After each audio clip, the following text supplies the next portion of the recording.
Stream is starting. The Captain Coder at the helm. Bean water is ready. Today we will learn a lot.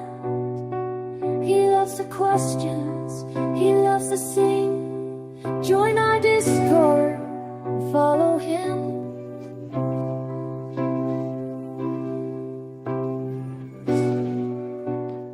Good morning, good afternoon, good evening to you, wherever you happen to be in the world. I hope you have a beautiful day. It's Captain Coder here on this beautiful Wednesday. So great to see you. Were you able to get your finger on the same spot? Who said that last time? Fun game. See if you can get your finger to land up on the same spot as Captain's finger. Did you guys happen to get that finger? Did you get your bonus points?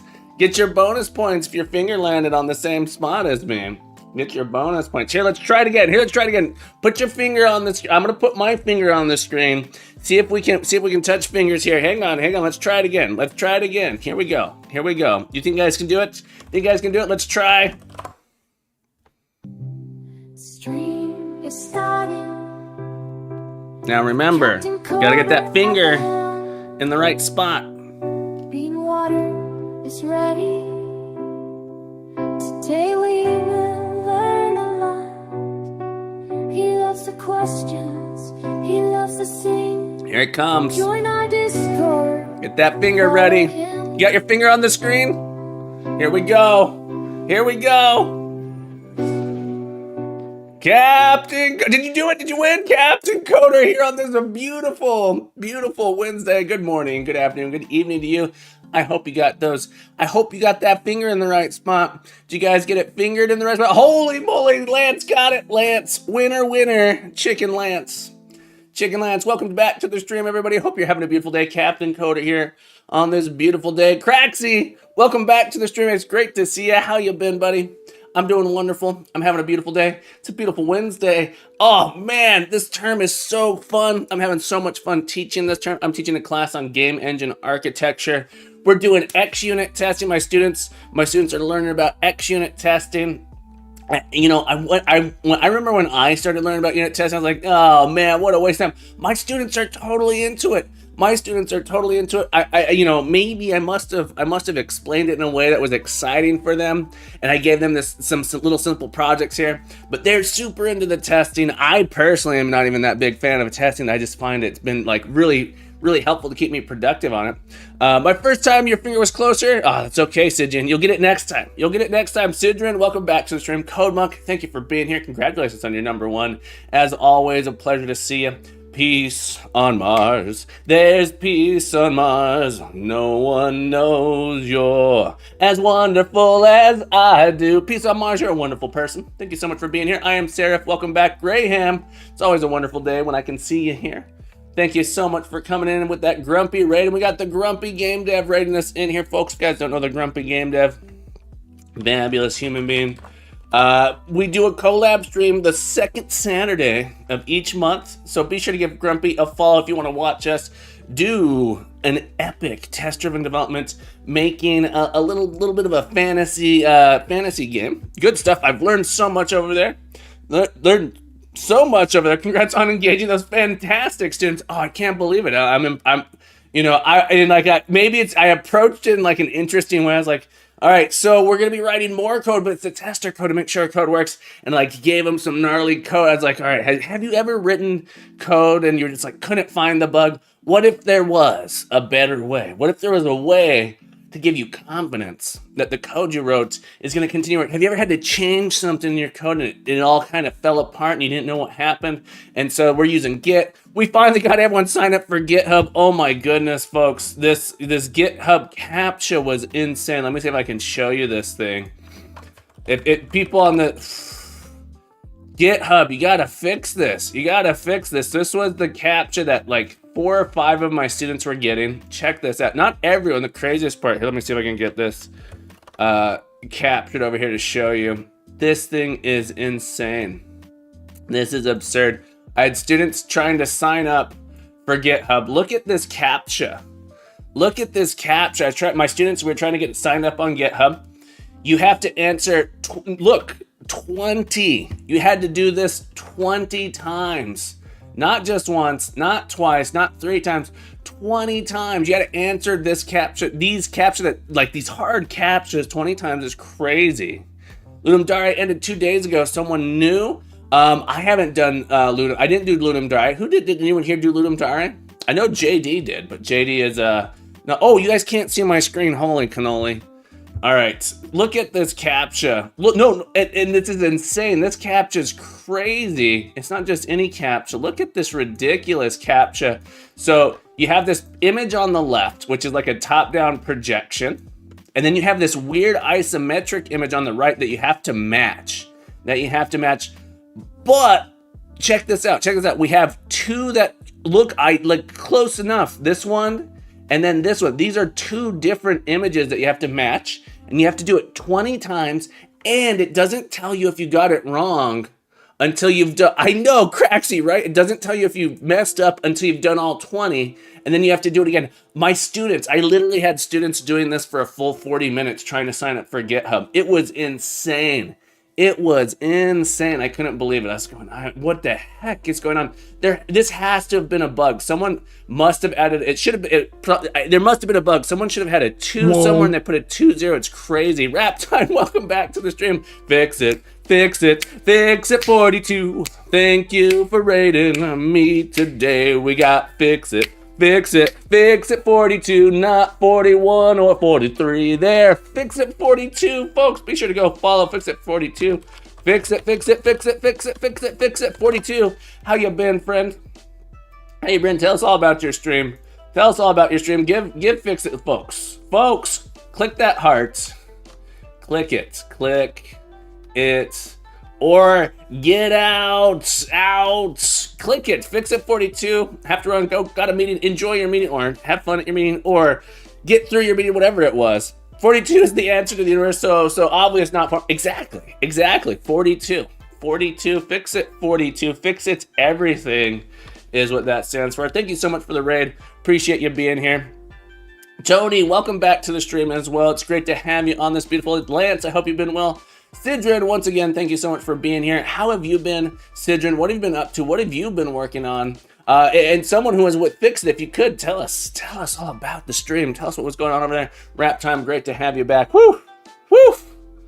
It's a big intro. Smab, welcome back to the stream. Great to have you here. Tony with the hat redeem. Let's get a hat on this head. Oh, we got a second hat. Who gave us the second hat? Lance with the hat. Let's get 2 hats going. Hat number 1. Boom. Oh yeah. Oh yeah. Let's get this other hat on there. Oh yeah. There we go. Double the hat, double the fall. Yeehaw! That's right. Yeehaw. Exactly. Smab, I hope you've been doing well, my friend. It's great to see you once again. Smab, did you see this captcha? I don't know if you were here to see this captcha. This is insane. This it has to have been a bug. It has to. That's like, I can't imagine it not being a bug. This captcha was crazy. Here, let me grab this again. This captcha to sign up for GitHub. No worries, Smab. Saying what this is. Yeah, we are working on, we're going to continue our Tactics Games 1. But I was having my students sign up for GitHub. Many of them already had GitHub, but some were signing up for GitHub for the first time. And they had to do this verify your account. This captcha was so crazy. And the audio was equally bad. You still had to answer, yeah, I know. You still had to answer 20 of these. Is nuts. One time I'll create a website with captcha. It's almost impossible stuff. Look, it's insane. It was crazy. Me either, Smab, it was weird. Not all of my students got it. 4 of my students would get this when they were signing up, and they had to answer it 20 times. I have no idea what it was. I think it had to have been a bug. I think this probably is supposed to be 2, not 20, and there's just a typo somewhere in the code. I reported it to GitHub. I haven't heard anything back. We were able to finally get it. It took one of my students 40 minutes to get through this captcha. It was nuts. It's the craziest thing I've ever seen. As far as like a security goes to getting access Anyway, hopefully it's just like a bug. Hopefully it's fixed. Hopefully we don't have to deal with it. It was crazy. It was not fun. It was incredibly frustrating. I wish it was fun. Yeah, so we are working on a tactics game. And so we are taking the 2D game that we had been working on in our other project, in the Cosmic Encounter, and building out a full system for it. So I want to, let's take a look at what we did last time. Last time, we started working on the board. Okay. Started working on the board. Moon is welcome back to the stream. David Winsands, great to have you here. And so defining out what is a board in this game. It's a 2D grid. It has positions, it has tiles, and then you can put figures on the board. We've written out a somewhat definition. I wouldn't call it a great definition of it, but GitHub Camp Encoder Tactics Engine. I'm playing around with all the different GitHub features. All right, so we have a board, and I've tried to define a board semi-well, not amazingly well, not super in-depth, but well enough to be able to start writing some tests for it, getting on here. So we've built out this much. So a board has tiles and figures. So you can add tiles to a board. It doesn't have to be a perfect 2D grid or symmetrical or rectangular. It can be arbitrary in size. But you can have figures on it, and the figures can take up multiple spaces. Figures are rectangular. That's what we have right now. So what I want to work on today, what I'd like to see if I can work on today to help guide my process, is use what I've made so far to see if I can build a web editor to actually just draw out the board tiles, create a board with tiles on it, and then potentially maybe try and come up with a format so we can use those for testing. So I can design a board, have a little bit of a text representation of it. The text doesn't have to necessarily be parsed, but have a JSON or something in a database somewhere so we can pull those out for testing. So that's sort of what I want to work on today. All right, David Winsands, Mooniz, I hope you guys are doing well. Mooniz, what you up to, my friend? Hope things have been well. Are we going to play battleships on this board? Well, you could play battleships. You can play combat simulator. Combat simulator. Exactly is what we're gonna do. Eventually, hopefully, possibly. I'm gonna be working on this for a few weeks though, up until our game jam. Folks, also don't forget Mechanically Challenged. I'm up to so much work. Got to get things ready for the showcase. That's right, folks. We have so much going on. The showcase is coming up on Saturday, April 20th. Be there. We're pretty full. We got 9 people coming, so I don't know. It's pretty exciting. It's the first showcase that I feel like I've been like super booked, ready for. If this was my stream, I would start the same, and then halfway through be like, let's just add a REST API as well. Yeah, so I'm trying not to get too crazy. But we have a logical definition of what a board is here. A board is, and we can construct it, and it has these create empty tiles. So what I kind of want to do is see if can I build a little page where I can where it's sort of like an interface where I can like click some tiles, create them, have a little editor to work on this thing. That's what I want. See if I can make a little prototype of a web, and I want to do it in Blazor. And so I'm sitting here going like, do I really want to try? I have defined the directions of my X. Well, I haven't, but I'm doing X is left and right, Y is up and down, Y increases down, Y increases down. Yeah, is Y up or down? Y is up and down, but Y increases down is what I'm going with. Y is going to increase downward. That's what my brain can handle. I'm not doing rows and columns. I'm not doing rows and columns though. I think I've been convinced to switch to X's and Y's. Yeah, probably worth adding that into the definition. That's a good point. That's a good point. All right, let's look. We can add a to do for that. Add a to do. I'm trying to do this. I'm trying to use their board feature. I'm not sure. Add. This one feels so simple. I don't think it needs an issue. But let's go over to here. And so it's like, where does that information go? I suppose we could put it here. Okay. We'll just put it in X position, board position. A position has an X and a Y value, integers. Y increases when Y increases downward. Would that be what we would say? Y increases downward. That's like a weird thing to say. Y increases down on the board. Corpless, welcome back to the stream. Great to have you here. We are working on our tactics game. Tactics game engine. They have like a weird set of stuff here. I'm just going with markdown like that. I say it's top left corner first. Oh yeah. 0, 0 is the top. So that's not necessarily true. We can go negative, right? We could go negative. 0, 0 is is above and to the left of 1, 1. How about that? Could just add some values to the diagram to show it. Yeah, then I have to draw a picture. Good point though. Let's do that. I have a vector graphic we can edit. Let me open up my Inkscape. I think a diagram, look, a picture says 7 words in this case.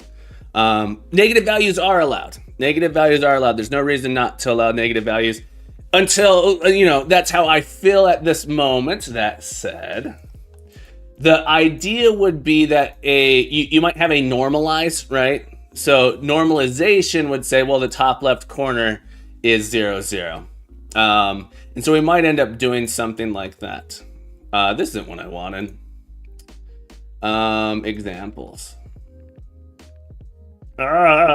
This is my YouTube thumbnail. Got to have the weird eyeball creature to get people to click on that YouTube thumbnail, right? There we go. All right. I always go for the bottom left as starting point or center is 0, 0. If Unity does that, from a rasterization, from a looping standpoint, top left corner makes sense. If top left is 0, then by definition you don't have negative coordinates. No, that's why I say if you normalize, we might have this definition of what a normalized board is. I'm just going to take this. Let's get rid of these. And I'm just going to put coordinates on this. So, because you might have a board that looks like this. Here's the thing. Your board doesn't have to be square. It's 2-dimensional, but it doesn't have to be square. It's arbitrary. Remember, it's easier to do top left is 0, 0. Yeah, especially for students. So I just prefer. Yeah, so it's easy. This is where I get confused. This is why I would use a row and a column a lot of times. I use row column to represent the data, and then your Y increases upward, and then things just get all janky. So I stopped doing that. All right, so in this case, I'm going to add in, see, now I have to take the time to make this diagram, which is totally fine. It's fine. Look, it's okay. Why am I not snapping? Snap. Boom.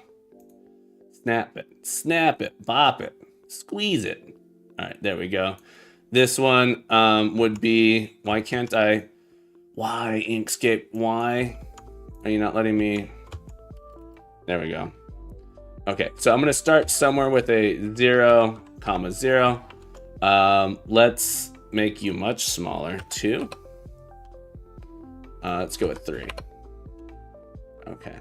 Can I please just add text this way? Why is that happening? What is going on here too?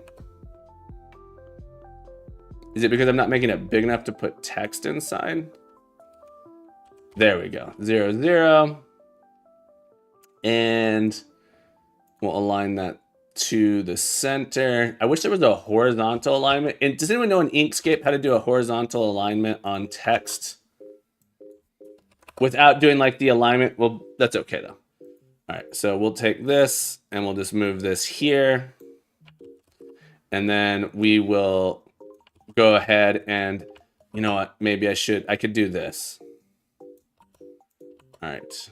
How to be insane. All right.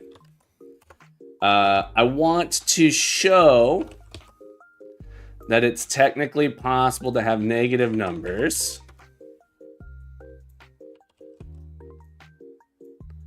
This is why I didn't want to do this, because it's so painful to go through it.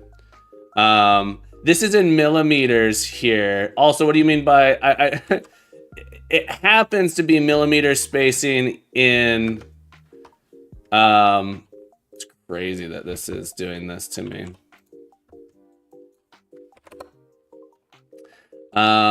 Yeah, so you can center left and right. That's why I wanted to do a thing, but let's just keep going. Oh my goodness. Using text in Inkscape apparently is the hardest thing you can ever do. I don't know if you're watching me struggle. This is painful. Do you probably use discrete math daily? Yeah, I do. I feel like I use discrete math almost daily.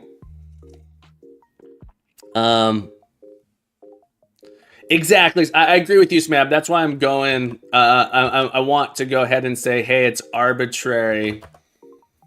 I do want people to be able to contribute to this as well. So feel free to add issues on GitHub. Share your thoughts on GitHub and make code contributions on GitHub. I can't promise I will definitely include whatever you create, but I will do my best to do so. Okay. So now I just want to show that it can be X and Y like this. All right, let's align these like that. Okay. Have you coded any games in Unity? I have, Natural Flavors. I've coded quite a few. Projects. I need like an itch. Oh, that's not helpful. Let's do exclamation point. Let's see.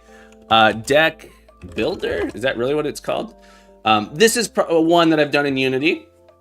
No, Smab. I love it. Derail me harder. Take it. Sorry. Oof. Derail is fine. Derailing is fine. It helps me. It's gonna help me be better. I'm just bad at it. I'm sorry. Look, sometimes things get said that are unintentional, taken the incorrect way. I'm okay. Oh boy. Whew. All right, folks, have a beautiful day. I'm back. I'm just kidding. All right. Oh boy. All right. Why can't I select these individually here? Let's, I want to align this way. Don't do that. Biggest objects. There we go. All right, let's do it. I'm sure there's a much more efficient, much better way. If you want to do some rendering, that's totally fine as well. Open source, anyone who wants to make art for this game is welcome to do so as also. My plan is to I'm trying to build this in a engine-esque way. So my plan is to make it scriptable, event-based. I'm gonna be working on this for 8 weeks. When's the last time you used MATLAB? In college. Does anyone seriously use MATLAB? That's not true. I worked for a company that used MATLAB. With other languages. I was working in Java, but a lot of the researchers there, the scientists, were writing in MATLAB. A lot of people use MATLAB for sure.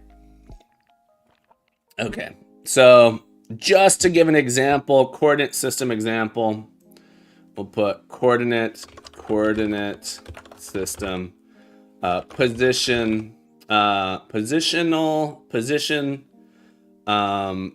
example. All right, does this make any sense? All right, let's group this together, and then I can put this underneath. And I actually want it to be centered. There we go. It really probably needs to be centered. Let's ungroup that. I want it to be centered on this thing. And we'll move it up just a hair. Perfect. Board coordinate declaration. Board coordinate declaration. Did you get a CS degree in college? I do, yeah. So I have a couple degrees. I know I was a big fan of school. I'm what some might call a school nerd. I have a degree in computer science. I have a degree in environmental science, and I have a degree in music education. So I was in college a long time. I wanted to be a professional student initially. I didn't look.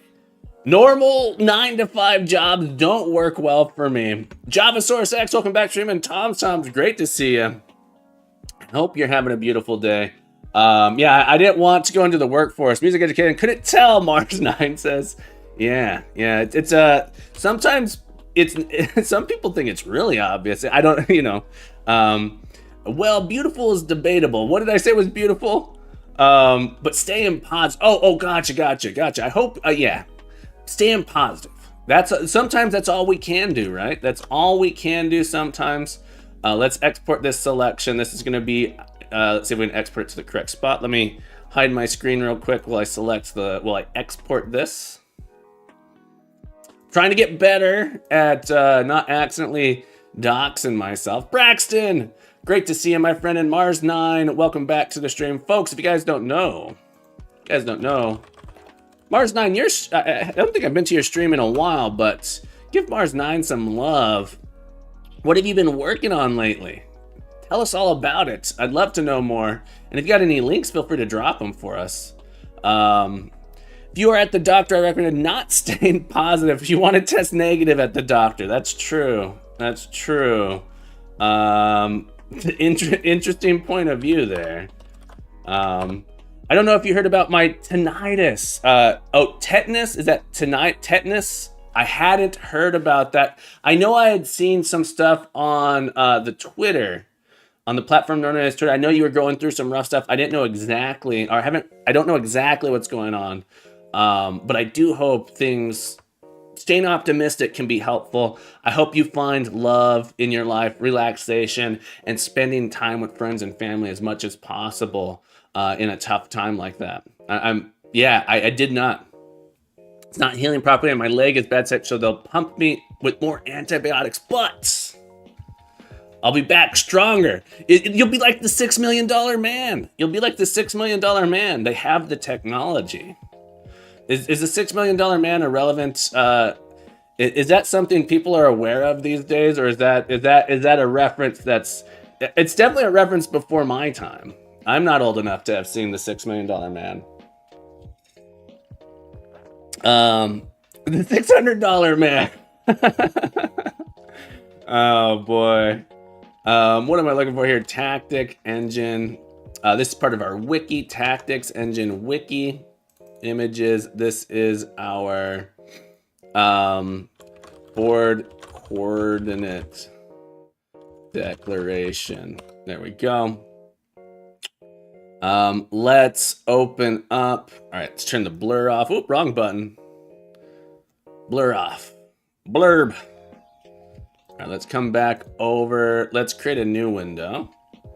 And then we're going to open up our tactics engine wiki. I shouldn't have edited. Oh, I didn't actually edit it directly there, did I? Hang on. Hold on. Grab your butts. All right, we're going to cancel edit.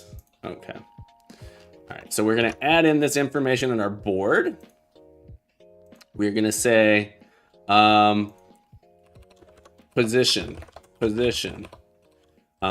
A position has an X and Y coordinates, no Z/height dimension. Okay.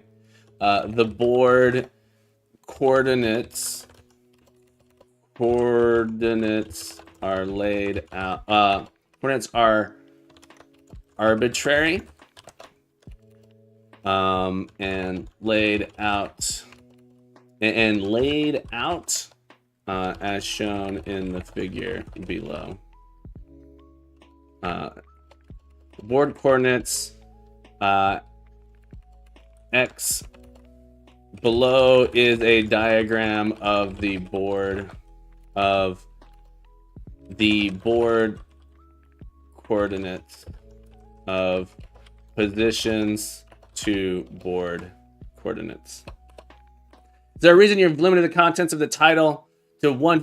Yes, yeah. So I'll show you. I'm trying to follow sort of a common game. Let me show you real quick what that means, what a prop is, what a figure is, and why we've limited it that way. And mostly it's for visual and informational purposes. Let me add this image here. Board coordinate diagram. Images / board coordinate declaration. Right. Get add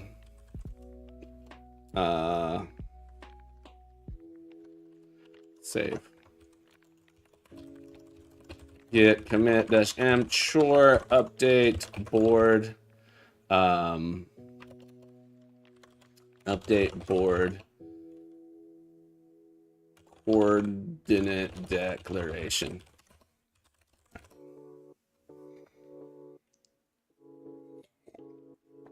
I'm working on a small multiplayer game. This is Mars 9, folks. Small multiplayer game in Godot, puzzle challenges that each person has to do, gives time to the other people, so it is a co-op goal to do it as long as possible. It's cool. Do you have a Steam page or anything, or an itch page or anything for us to look at, Mars? You're a B+, JavaStars. I'm glad to hear you're at a B+. B+ is solid. So is this a single player and no multi-figure team disposition? Let me show you what I'm using. This is an example of the type of board I would like. Okay.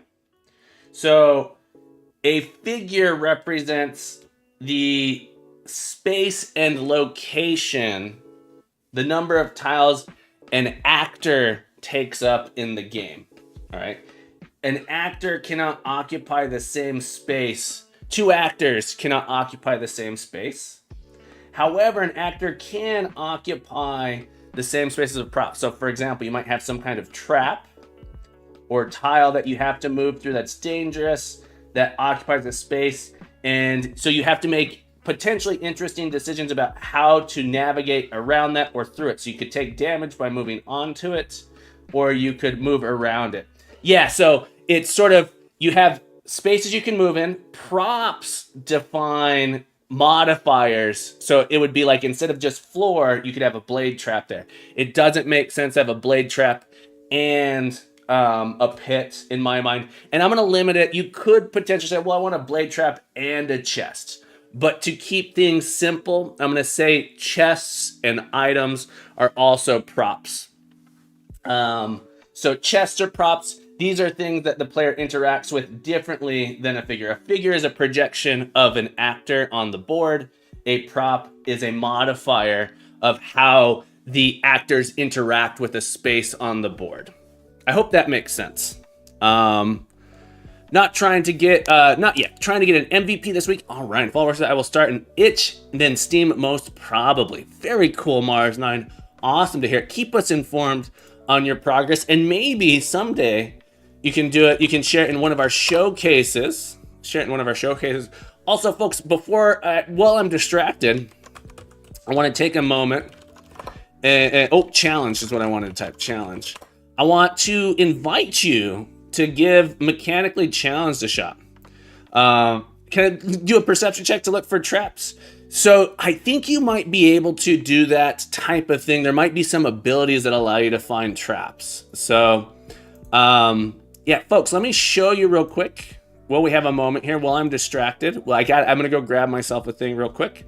While I'm distracted, why don't you guys take a look at Mechanically Challenged, which is coming up. I'm going to encourage you to take part in it. Mechanically Challenged? Mechanically Challenged is an event hosted by Mooniz and myself, the Captain Coder, in which you are challenged to implement a game mechanic and share it with the greater community. In this particular month, April 2024, we are implementing dropping through platforms. So the goal of this is to implement in whatever engine, in whatever language that you want to implement it in, a platform in which a character stands on top of it, and they don't fall through unless they press a particular button, down and jump, maybe just down to fall through. Once they're beneath this platform, they should be able to jump back up through the platform and land on top. This GIF here, this little video, shows Dead Cells implementation of it.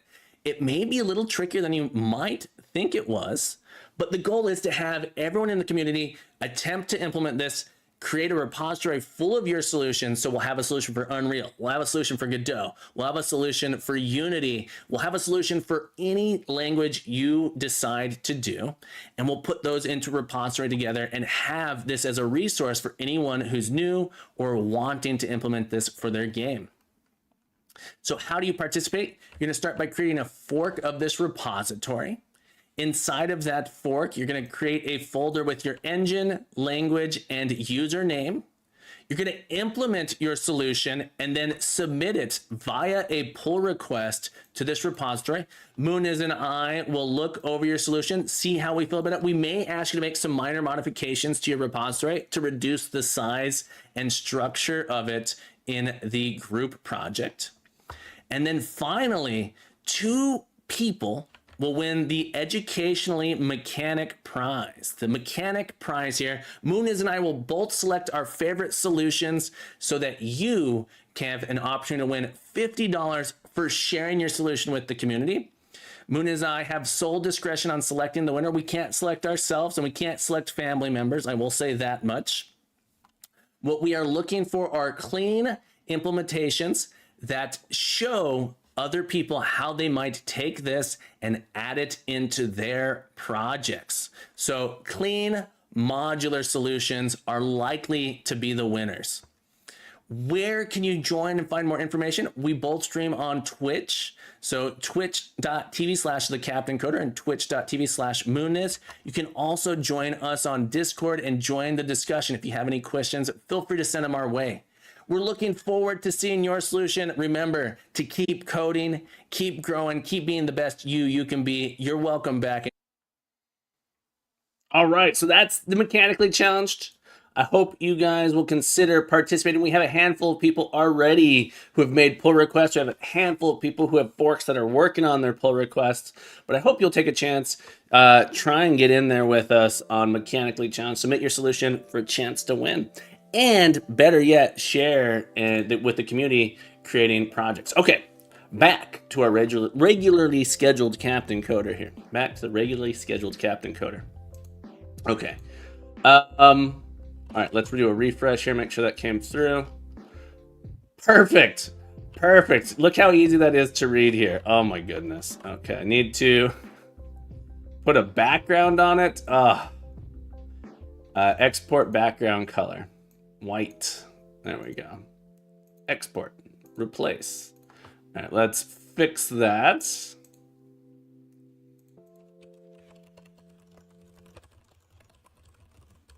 I'm just going to do an amend. Don't judge me.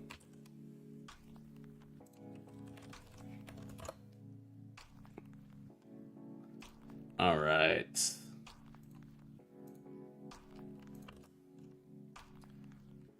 And of course, it's not gonna, let me make sure. All right, so there's like a caching issue now.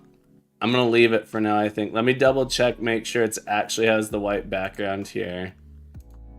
It does. All right, I'm gonna leave that. Black on black. Yes, man, black on black. Hey, read that, black on black.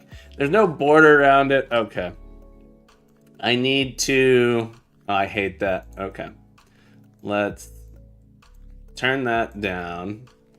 Let's put a border around it. Beautiful. Beautiful border.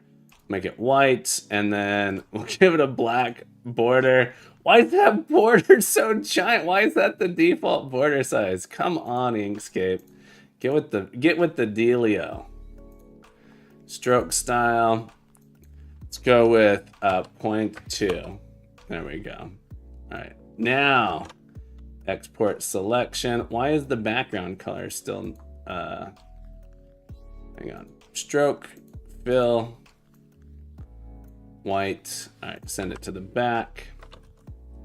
There we go. All right. First try. Make it a ping. Save. Export to be sure. All right. We're not going to do a force commit this time. We're going to do git add git commit -m chore. Make sure this, refresh this. There we go. Update image to have background. All right. Now it's because I did the force push. There was like a cache thing. Maybe. Come on! Why are you this way? Why? Tell me. Tell me why. Aren't you going to check it first? I did check it. I did check it right here. I checked it right here. Oh, you mean, am I going to check it in here? I think there is a caching issue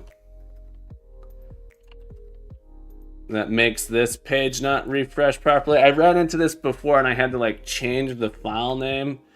Because even if I open an image, a new tab. All right, there we go.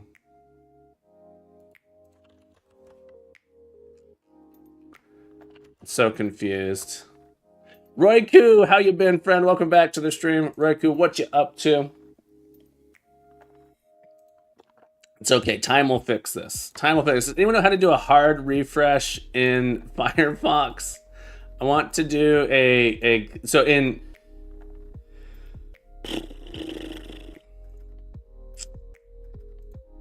in Chrome, I would be able to do a hard refresh. Control Shift R. That's in let's see if that does a thing. There it was. Control Shift R. Yeah, I don't know why. Here's something I'll say. I'm switching away from Chrome. I do not like Firefox. I have not had a good experience with Firefox coming from Chrome. All the things I liked about Chrome are kind of missing, it feels like. Or there's several things from Chrome that are missing. Roku, congratulations on number 12. One of the first MMOs from 1996 and Game Maker for fun. Also looking at an ecosystem simulations. Which MMO? Is it Neverwinter? No, Neverwinter. Neverwinter MMO. AOL. That one's 1991. Okay. The Neverwinter Nights AOL MMO was crazy. Which one are you making? I'm trying to think. 1996. What is it? Ultima? Was Ultima 1996? Ultima Online? All right. There we go. X and Y. So is this clear? I guess I should have put a Y increasing and X increasing, X left and right. Maybe I should have labeled this X and Y. Is it obvious that X is left and right and Y is up and down? Okay.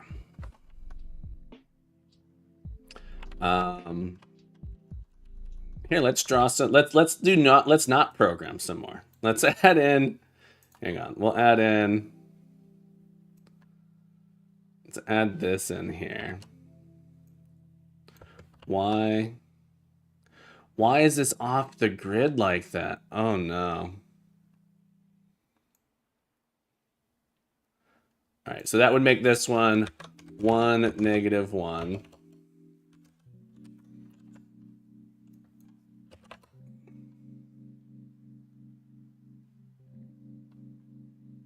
And I might add in a little X equals 1, Y equals -1.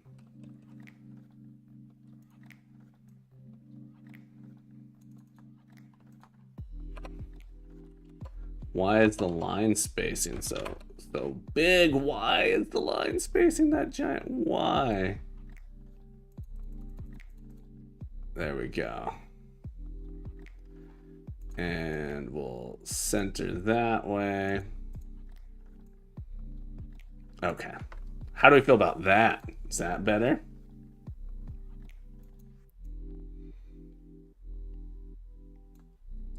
Does that make it obvious?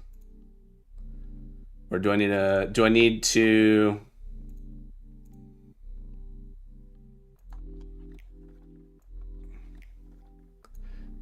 to actually put the Y?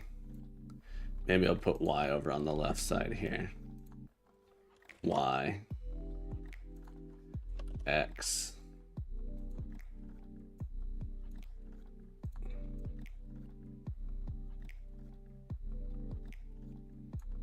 and then you can do something like 1, comma, -1. I don't think I need to do that for every position, but just some positions to show it.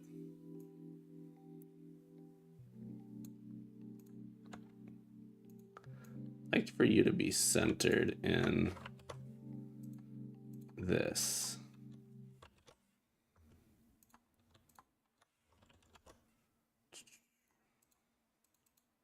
Well, I got that center good to start with. Okay. I think that's a little bit better. I think this might be too big.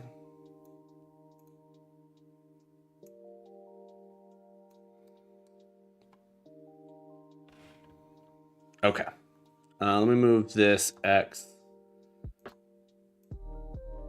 here. How am I supposed to write down all the crazy ideas that I will never come back to and lose the sticky note anyway? I would put it in something, I'd put it in a tool. Like, I personally would put in a tool like this, maybe not necessarily a full Kanban board or anything like that. Also, Dremels, congratulations on number 13.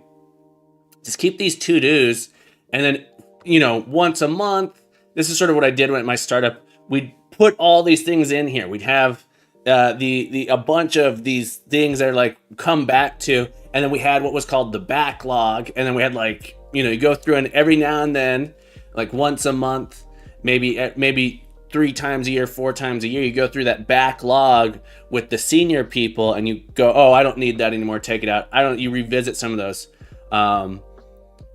Being serious, either Google Docs, Notion, or even Notepad++, yeah. Or Windows Sticky Notes. I've used Windows Sticky Notes. I'm not the biggest fan of the sticky note tool. I tried it. I couldn't use it effectively. A lot of people really like Obsidian. I found myself struggling to be effective with Obsidian. Personally, it looks awesome. I just can't use it effectively.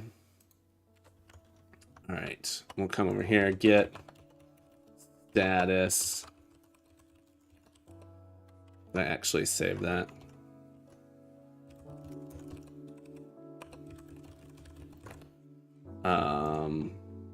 There we go. Add clarity, attempted clarity for coordinates. Pen and paper works well also when you're collaborating. So if you're on a project by yourself, Wrap Time, that seems totally fine. I do that myself. I have lists all over the place for like personal projects. If you're working on a team, pen and paper is a little bit more difficult. Same with Windows Sticky Notes. Something that I think would be really cool is have a way to, in Visual Studio Code, I'd love to be able to use my pen to draw on something and then write something down. Like just click it, write something down, and then have that in an archive somewhere I can click on, and it will bring me back to various places in my code. I'd love to do that. OneNote a lot. Yeah, I know a lot of people that use OneNote. Remember, kids, always save your password on a paper note stuck to the back of your laptop with a strong magnet. Don't do that. No, Tom, don't do it. What's getting food? No worries, Tom. We were just trying to add some clarity to our coordinate system here. Trying to add in some clarity. We learned how to do a full refresh here. It ties in. Oh, it ties in with Windows sticky notes. Nice. Okay. I would like to start a little bit on this web-based board editor. It's like the first draft of this web-based board editor I'd like to work on. So this one's a little bit tricky. Okay. We're gonna create a branch for this. It doesn't have to be the full web-based board editor. It's gonna be the start of our web-based board editor. This is not the right project.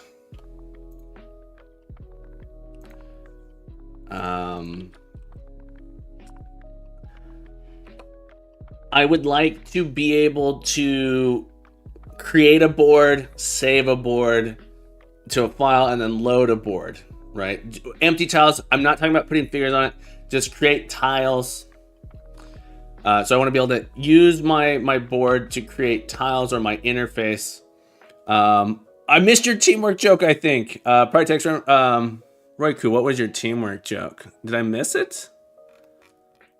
No one laughed at my teamwork joke. It must be a serious method to consider. I don't know. When you work in oh, there it is. When you work in a team, you gather at the round table and pass the stone tablets around. Yeah, you know. Just like in the older days. That's what Merlin and King Arthur did back in the day. Pass the stone tablets around, etching in there, you know, with their chisels. It's a serious matter, though. You're correct. It is too serious. Okay, let me think here. Do I really want to attempt to do another Blazor project in Visual Studio Code, or do I just want to go ahead and start using Visual Studio for this project? That's the question. Do I just want to go ahead and use Visual Studio for this project? Part of me,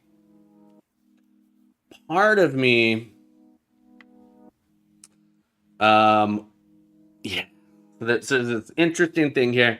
Visual Studio, I'm not super familiar with that tool because I don't use it often, but I know I'm gonna go crazy trying to use Visual Studio Code to do Blazor stuff. So I kind of want to make that decision here. If I put the web editor as part of this solution, I will probably always be stuck in Visual Studio. Not that I don't mind being stuck in Visual Studio, it's just my students use Visual Studio Code, and I like to be more familiar with Visual Studio Code and the problems and the challenges that arise from using it. But I do know that Blazor is very painful to work on, or in my experience. Wrap time, so I have limitations, and I think you're probably aware of them. At school, I have limitations. We tried to do a Blazor project at school, and I will never do it again because I use VS Code at school. Not everyone can use Visual Studio. Yeah, let's close that. Shy Programmer, welcome back to the stream. How you been, friend? Let's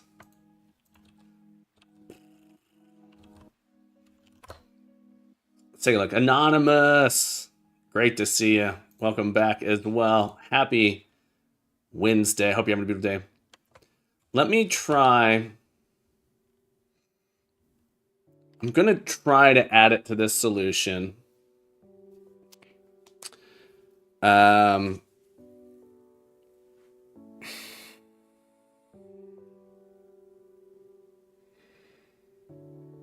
going to try and do it with Visual Studio Code and see if I can handle the pain.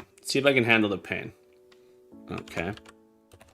So I'm going to create a web editor project. Weird to me, as Visual Studio is free for education, you should be able to use whatever you like, right? So my students are not all on Windows is one of the main issues.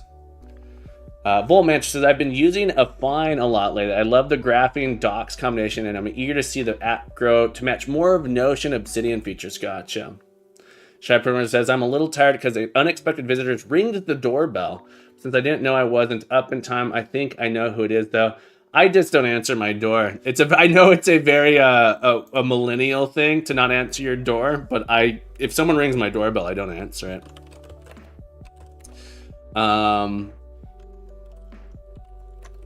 I want to see what are my Blazor options. I need to do a grep. So I think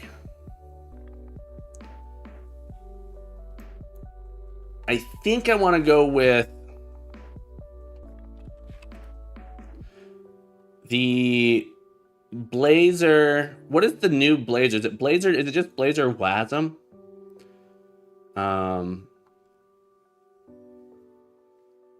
Also, Rap Time, I work at a school for ages 10 to 14. If it was college, it would be different, right? But I'm working at a school that's 10 to 14. And so every programming class uses Visual Studio Code because we're teaching them the IDE as well, if you can call Visual Studio Code an IDE. So it's not just C# stuff. They learn a slew of different programming languages, different programming tools as well. Yeah, VS Code is really just a text editor.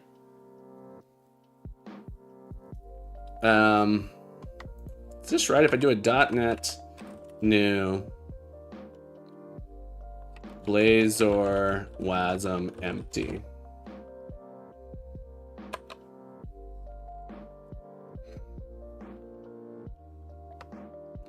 Gotcha. If I'm expecting someone, I think there's an issue if I do Blazor WASM empty. Yeah, this is an old. All right, so we're gonna remove.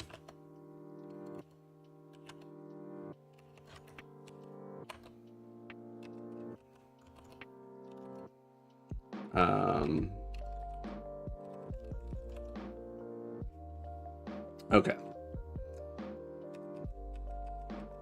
I can never quite remember. Is it just Blazor?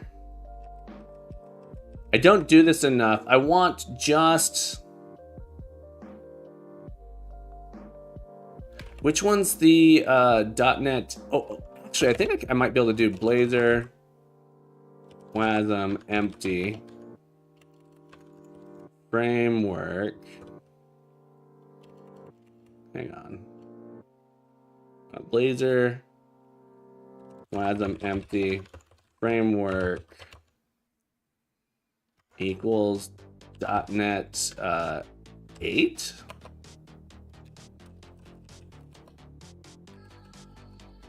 Possible values are okay, so I can't do .NET 8. Blazor WASM -E. Thank you, Smab. I've done it a couple times. There we go. There we go. This is correct. This is what I want.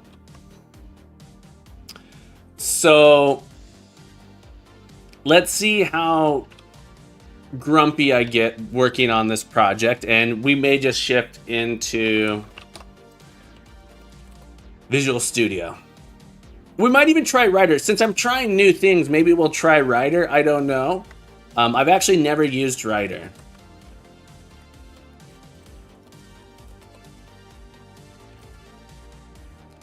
.NET SLN add web editor.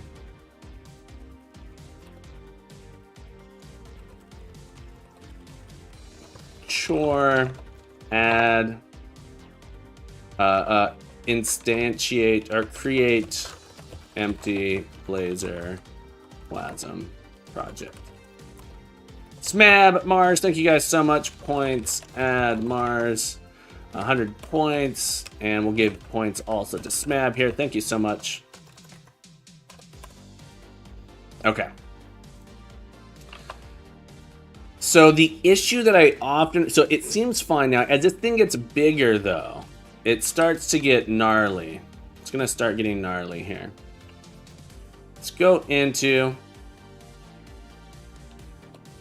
yeah, Smab, it's pretty cool how it can be really easy. Shy Programmer, thank you for the hat redeem. Let's get another hat added onto this stack. This is hat number 3. You can't see it too well back here, but there's definitely a second hat. Let's get hat number 3. There it is. There it is. Tom-toms. Let's get another hat added to the stack. Boom. Boom. We're 4 hats deep. 4 hats deep.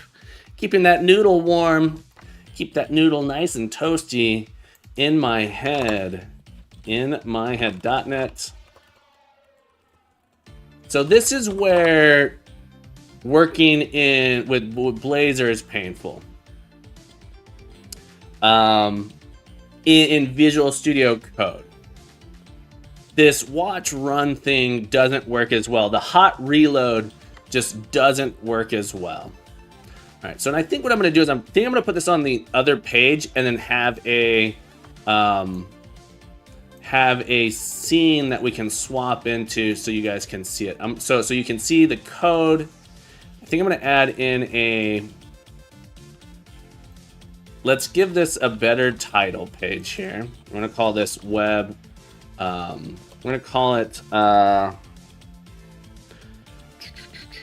Tactics Board Editor. Okay. That way I can create a source that can be on the screen and not necessarily be all the same size. Sorry, so that it could be, you can see it. It's not going to take up too much screen. Then when I switch back and forth, maybe have it resize or something. But mostly I'm going to be working on the code, but I want you guys to be able to see that as well. So I'm going to try, see if we can make this work for us here. Does it work better if you use F5 to run rather than .NET Watch? Smab, that's a good question. I could probably set up a configuration to make it work. It's the hot reloading, so it works fine until it doesn't. It might. I imagine not, because I have to interact with the terminal a lot when I'm doing hot reloads. Because it'll have like things like saying, oh, there was a bad thing. Are you sure you want to refresh? You can do always, and then things sort of like can fall out of sync. In Visual Studio, there's just a button you press and it pushes the changes. I wonder if there's a nice way to do that with Visual Studio Code. I think it's just because the command line tools for doing .NET stuff is just a little, or with Blazor stuff is maybe I'm unfamiliar with it. I'm not sure. It's a good question. I have had a better, what I'll say is when I've done bigger projects in Blazor, I've had a better experience in Visual Studio. That said, that was like a year ago, maybe more. And so I really am not familiar with Visual Studio because I use it so infrequently. We're going to add in a browser source or a window capture. Okay, we're going to call this Tactics Board Editor.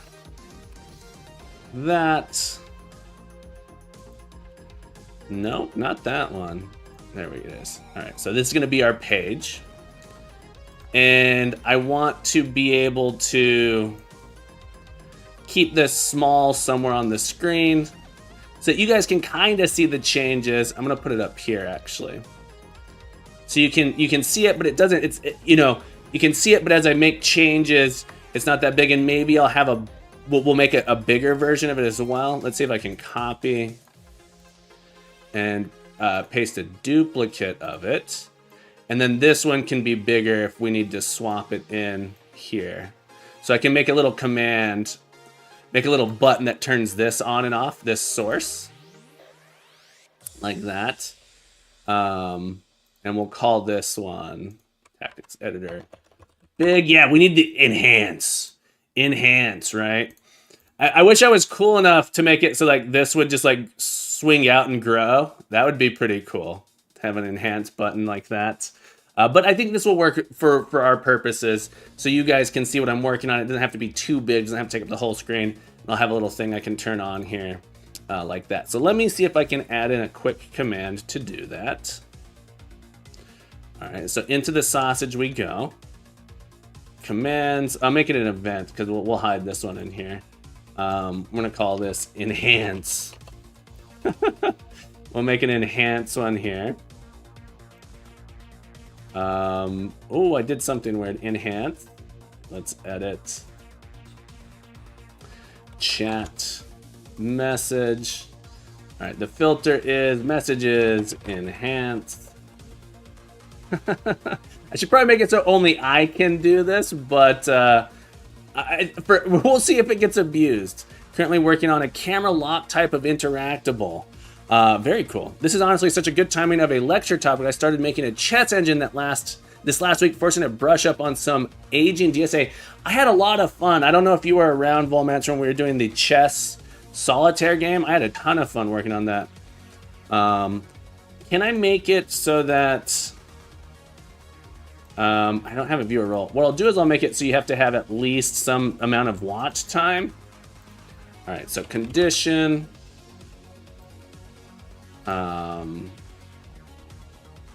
If follow, I don't know what follow check follows. I don't know what that means. That's interesting. Never seen that. That one must be new. Isn't there a custom? Custom, there it is. Let's look up watch meta. Oh, I don't know if I can do it this way. All right, so let's not get too derailed. All right, cancel that. Is that an effect? OBS. Source. Visibility. All right, and this is gonna be our tactics big. And we're just gonna toggle it here like that. Okay, set a custom cooldown. So people can't, maybe I don't need that. We'll see. We'll see if people abuse it. If people abuse this, well, we'll switch it here. But that way you can, click enhance to see this. If I forget, someone can turn it off for me. That's the idea. All right, so we'll have an enhance there. Let me add this to my Stream Deck so I have a quick button for it as well. Put that back over here. It's not fully done. I'm trying to figure out what the position should be relative to. Gotcha. Yeah, UI stuff is always really tricky for me. I always struggle with UI stuff. If I resize that, that's kind of cool.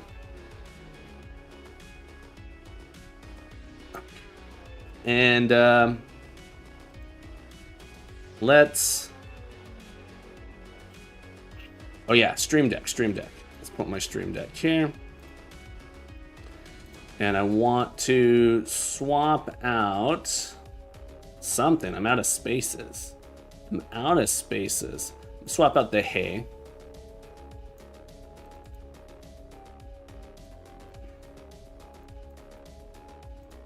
And we'll make this one enhance. There we go. All right, so we can turn it on and off. Nice to see. You're making a physical debug console. Tracking on the keyboard of the debug console should make you look at the debug console. I'm trying to figure out what the position should be relative to. Just when you say positions, I'm trying to figure out what the position the player is locked to and when the player is looking should be relative to. Doing it relative to interactable systems. Okay, I think I understand. I'm not 100% sure though. So you have a debug. So in your game, your users can enter like a debug console, and you're trying to make it so like it'll switch to that view. If I'm understanding correctly, or that's what it sounds like to me. All right, so our tactics board, I would like to have a board renderer, or like there's a board editor, and the theory of relativity, is that the actual theory or the movie? The theory of relativity. I think there's a movie called Theory of Relativity as well. What are the interactions that I want? What are the interactions I want? So let's draw a grid. I think isn't there a movie about the theory of relativity? All right, so you're talking about the theory of relativity. So thank you for the clarification. Clearly not the movie. Clearly not the word. Board renderer. Board view or board editor might be even better here. And on our home page, we'll put a board editor like this. And so there will be a board editor. And our board editor, I think if I keep the backing classes here, so I should do board editor.cs as well. And this should have a namespace. Sorry, and the namespace, how do we do the backing here? I gotta remember. This is another thing, like Visual Studio, I could right click and say like create a backing so like these two things are related. Blazor backing class. Code behind, that's what it's called.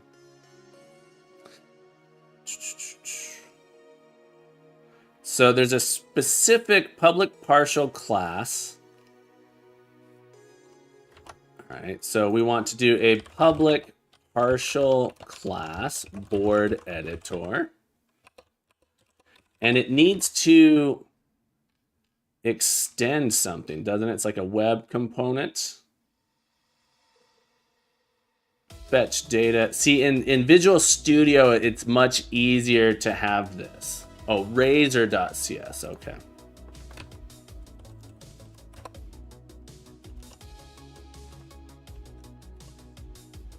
I have to do this in Visual Studio Code to keep it from getting too out of control, is what I've found if I do it this way.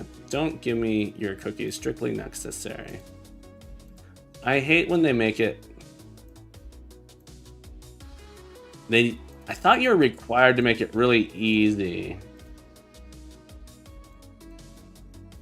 Okay. I know, it drives me nuts, Bullman. So you gotta click on like 5 different things. Okay, let's take a look here. Add it to our namespace. That's the thing. The namespace ends up being weird also, I think.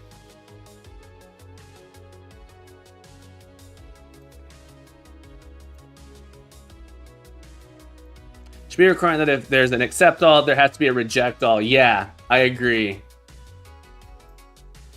That'd be nice. All right. Put a test here.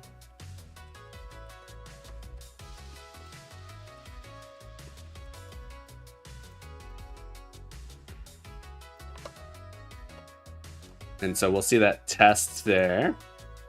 Make it bigger. Let's add in a public const string test. And then does this see test? It doesn't. Okay. So there's a namespace. So namespace needs to be like web editor dot pages dot something. This is where I always run into trouble. String board editor dot test.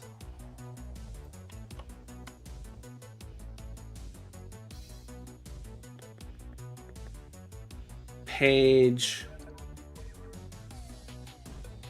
using threading.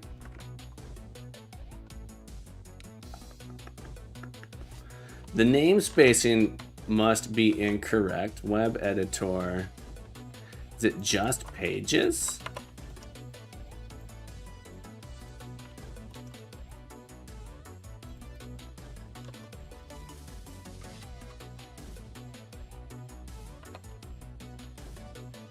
I can do that. So Smab, I found last time I did this, Visual Studio Code really did not like. See, this is the weird thing that where this restart your app will click always just to try it here. There's normally recommend against it unless you have very. Oh, gotcha. So I found that Visual Studio Code gets confused by the Razor files because it's switching between CS and Razor. That's one of the issues that I run into. So that is why I'm thinking of doing it. I know I don't like it. It's just when I don't do it, I start running into weird. You get weird fake errors. We could do a not code behind. All right. If we run into weird fake errors, we'll do it. All right. How about that?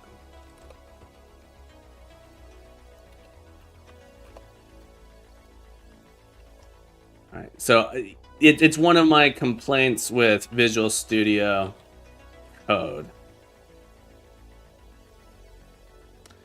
Yeah, maybe we won't do it. We'll see. If we need it, we'll do it.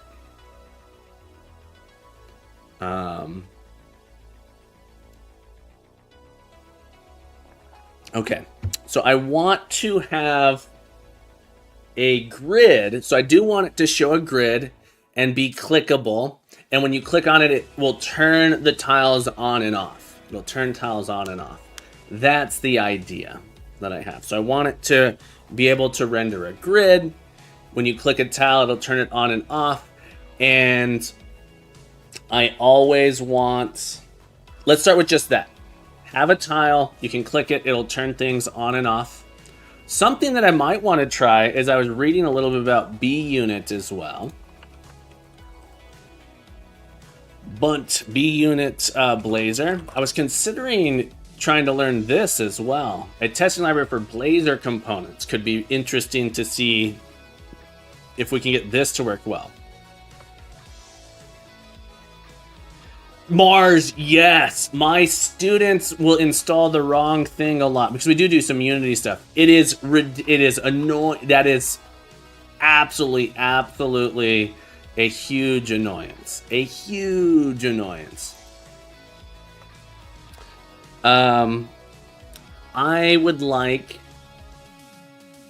Let's start by doing a grid on the screen that's 10 by 10. How do I do? I want to add CSS. Smab, if you're here, I know you got to go sometime. But if you're here, or anyone, can anyone remind me how we add CSS that is specifically for the board editor class? Someone remind me how to do that. So I don't want to put in my CSS globals. Instead, it should be part of this. There's like a local CSS file I can add here. Is it just okay, just add in. Okay, perfect. Thank you. I don't know why I needed to copy it like that. All right, so this will apply styles that are just for this here. Why don't Visual Code and Visual Studio? Why is it Visual Studio and same? I think it's explicitly to confuse people, is it not? Is Cell? Is it another question? Is it considered bad practice to define your own types like this and maybe Cell already exists? Is it considered bad practice to do this if I'm going to come in here in my CSS to add in information about it? It's considered bad practice? Okay. Unless I could make another Blazor component called Cell and then have that be a part of it. All right. So I do want a thing called grid, I think. I would like to be create something called a grid. And my grid, but this is like where I'm like coming across of like, is this my board? Is it my tile? So there's like design decisions I kind of need to make. Again, let me try not to over engineer. All right, so I'm gonna start by adding divs class. All right, so our div out here, this is going to be our board container. I know, our board container. Let's create an int width like this, a height like this. And what I'd like to do is draw cells for this. So we'll do a for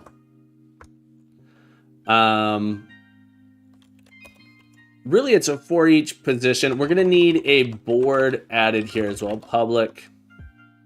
Maybe it should, maybe this one should be private board. We need to add a reference to our other project as well. Want to have a board here. Web editor, .NET add reference to board.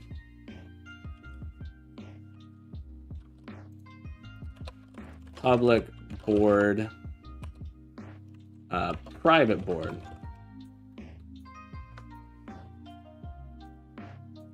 Mars says, in general, we like Blazor here. I've enjoyed using Blazor. I think it's the latest updates in .NET 8 are incredibly slick, in my opinion. It's very, very fast. Because I want to get back to being able to make a very simple UI for my services and APIs. Yeah, I have enjoyed using it. I think it has been improving. I think it will... in .NET 6, I also found it a little bit painful. Coding Chemist, congratulations on number 15. Welcome back to the stream. Great to have you here.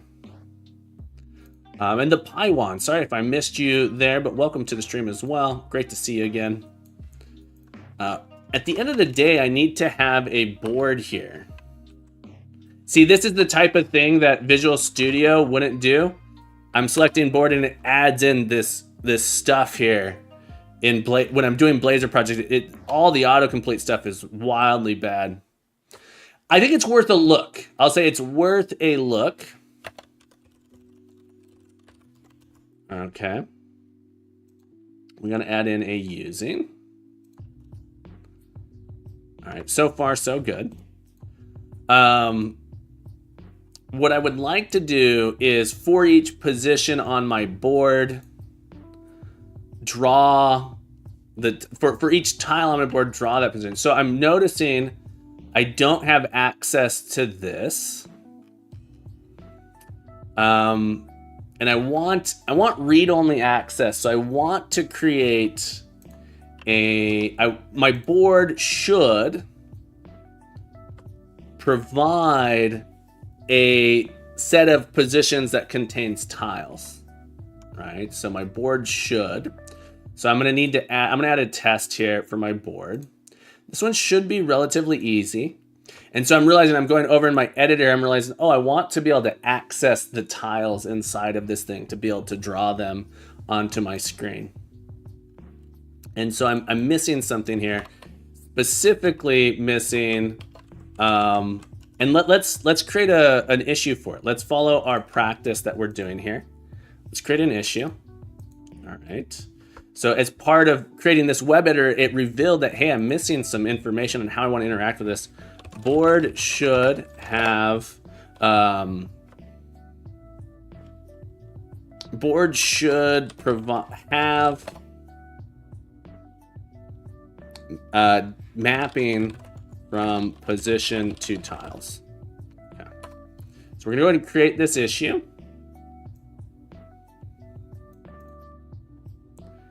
Okay, board should have mapping from position to tiles, and we're gonna go ahead and start on this.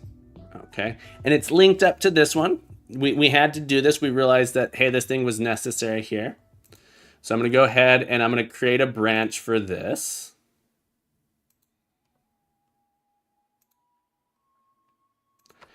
And we're going to do this feature. So I'm going to do a partial commit here. Git status. Git commit dash m chore. Began work on board editor. All right, we're going to go back to our, already did it for main. So now we can switch to this branch here. Close everything. And when we finish this, we'll be able to merge, we'll merge this into main. We'll come back to it. Yeah, our board editor, our board should, I want to be able to interact it in this way. I want to do public void. Our board should have position to tile mapping. Right, so we want to be able to get that back. So I have some board under test. And my board, I'm going to add in, we'll start with this, it's just a fact. My board under tests, we're going to create empty tiles. We're going to give it in here lists. Have a beautiful day, Smab. Thank you so much for hanging out. I will be back on Saturday. My new schedule is Monday, Wednesday, Saturday, but Saturday is going to be our showcase, so we won't be working on this on Saturday. I hope I'll be finished when you get back. But yeah, thank you so much for hanging out. Have a beautiful day, and I hope to see you again soon. Okay, so I want to create a bunch of positions here. So we'll do a new position, 0, 0.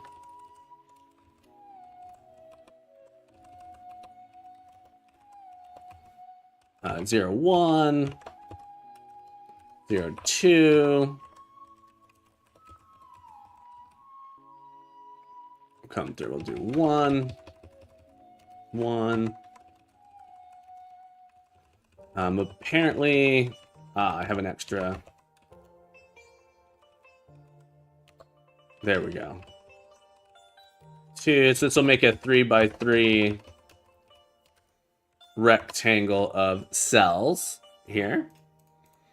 Okay, and then I want to have a mapping back. I need a thing. I want to be able to do under test dot tiles like this. I want to be able to get the tiles back. So I want there to be a property of tiles that I have, and then it comes back. I don't know what the type of this thing is, but I want to validate that all of these exist in it. All of those are positions that have tiles. And so I'm thinking that I just want it to be a dictionary coming back. I'm gonna make it a view of a dictionary, probably an I read only dictionary. We have that in .NET Standard 2.1.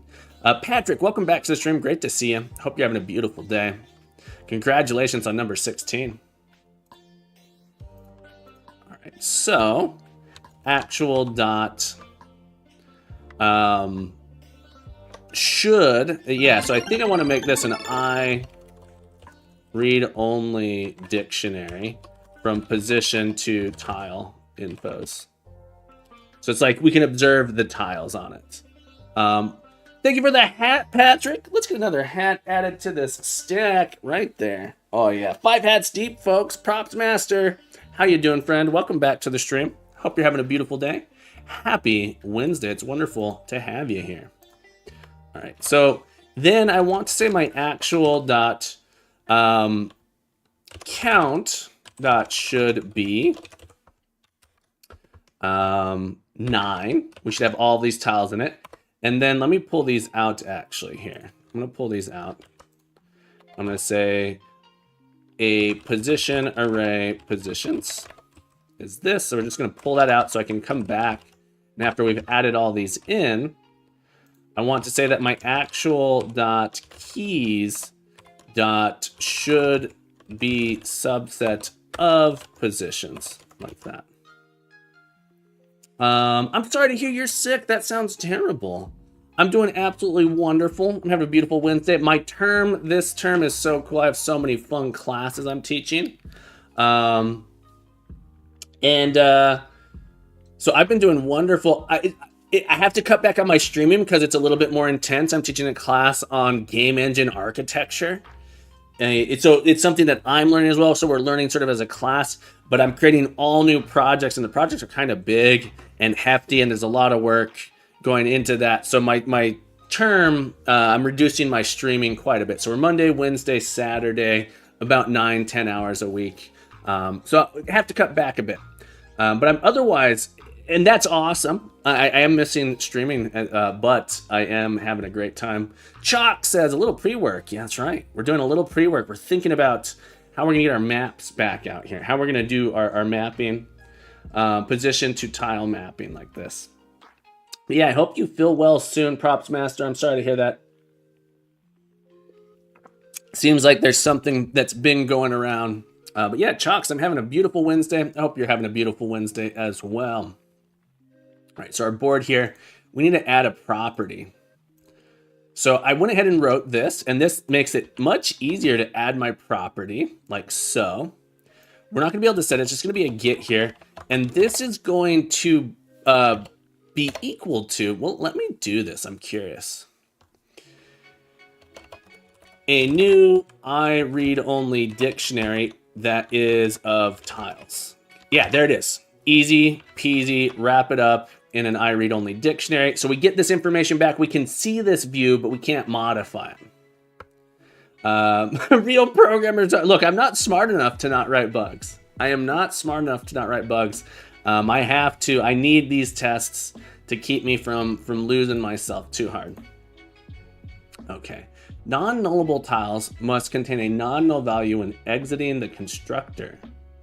I need to get rid of get. There we go. Requires 2 arguments. Oh, it's telling me I need to do position. Can I just do this? Position. Tile info. I can't just do that. How do I construct an I-read-only dictionary? What is the constructor? Oh, it should be a read-only dictionary, right? This is what I was worried about. There's not a read. I think there may not be read-only dictionary in .NET Standard 2.1. Yeah, I think there may not be a read-only dictionary in .NET Standard 2.1. They have the I-read-only dictionary.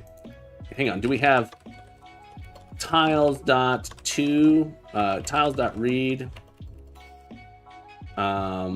Let's do a quick look. So I can do this. This is not what I want. Because you can still modify this thing if you try hard enough. It's a good start. Science, Balint, how you doing? How is your Partner Plus push going? Folks, if you guys don't know Science Stream, incredible science communicator streamer, fabulous human being, trio of trifecta out there. I'm doing wonderful on this beautiful Wednesday. We are working on our tactics combat game. You're over halfway through. That's awesome, folks. Go check out Science Streams. If you don't already know Science Streams, go check them out. Check them out, the trio of them. Check out Whack-'em Wednesday tonight. They're going to be drawing something. Are you drawing tonight? Is it Whack-'em Wednesday tonight, Science? I know you've been having some guests and stuff on. But if you're doing a Whack-'em Wednesday. Yes, sir. Glad to hear it. How to construct. Let's look. C# read-only dictionary. Yeah, so I don't think this is a Net Standard 2.1. That's the problem. Can I go to Net Standard 2.1? No, it shows it here. Okay, there is a Net Standard 2.1. Am I just not importing it from the right place? New, or the constructor is wrong? Where's the constructor? How do I make one of these? Constructor.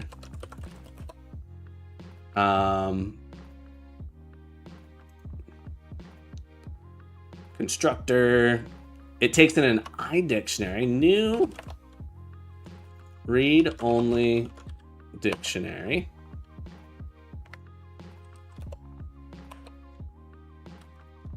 Of tiles. Is it because I'm not giving it a position tile info? Is that what it's complaining about? Okay, I had to be explicit. I wasn't being. I do construct it. It needed me to give it this information. Oh, let's see. I tried that as read only. Yeah. So one little thing, Mars, is I am in Net Standard 2.1, so that method doesn't exist on dictionary, essentially is what it is. Practical, welcome back to the stream. And the Jaggy Man, Great to see you. Yeah, so in Net Standard 2.1, you're missing a bunch of the API that you might have in more modern stuff.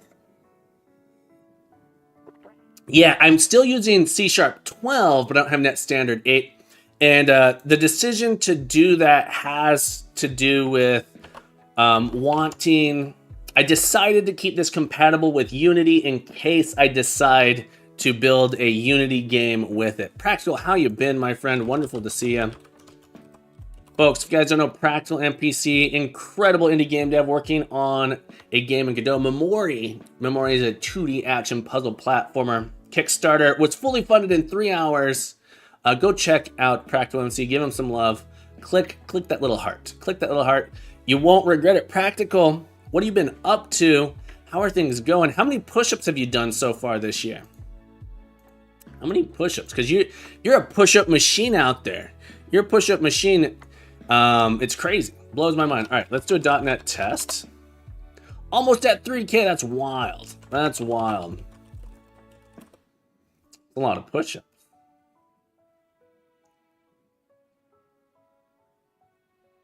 All right, so we should have a way. Hopefully this test will pass.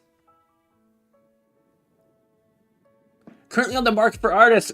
Attention all artists. Attention all artists. We have a very important Practical NPC in the stream.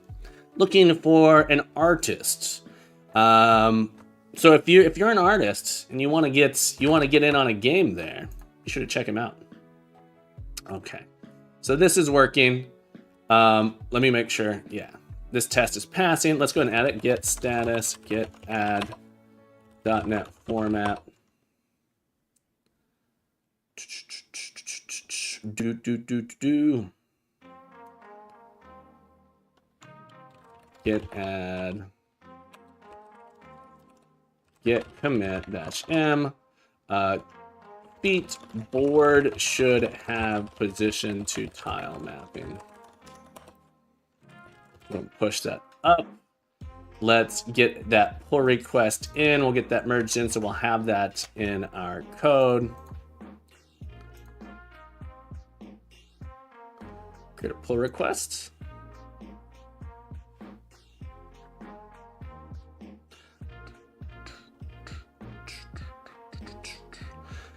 Lou, is it Lou Uprising? Uprising, that's what it is. Is it Luprising? No, it's Uprising. Thank you. Yeah, we got a couple. We're 5 hats deep right now. Uprising, welcome to the stream. Great to see you on this beautiful Wednesday. Funna Corono, congratulations on your number 17. Funna Corono wants another hat. Let's do it. Let's get another hat added to this deck. Oh yeah. There it is. Keeping that head toasty, keeping that head nice and warm. I see that what feet message, I use commit Zen, which requires the same syntax. Yeah, so it's just something that I have my students use this syntax. And so it's one of those things like I'm trying to follow that standard. I'm trying to keep myself in there, trying to follow. So I understand the pain points and can help my students through those pain points and explain them, etc. All right, come on, tests. Come on, tests. You can do it. You can build yourself today. All right, our test passed. And we should get a report here in just a moment. Boom, report good. Report happy. Okay, so we added in that value there. And so our board is still getting coverage, which is quite nice.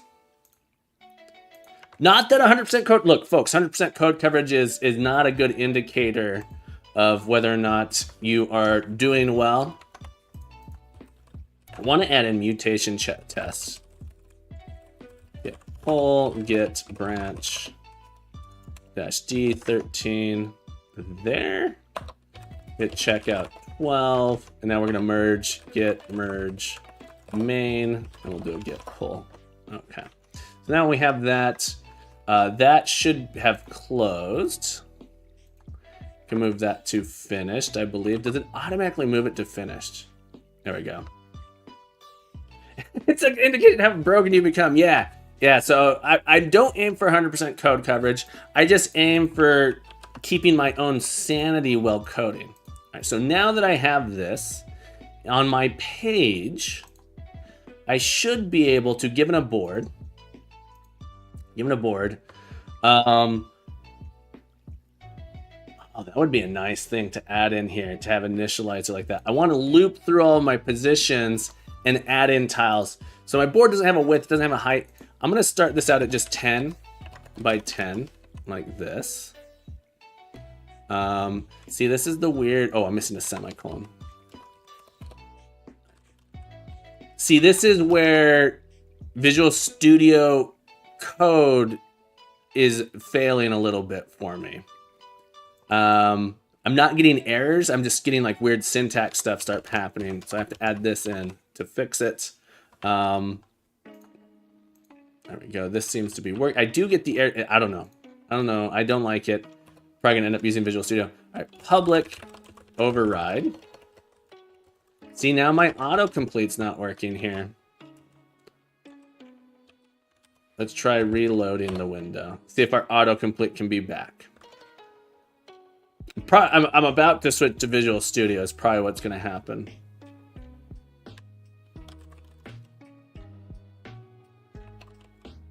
Override.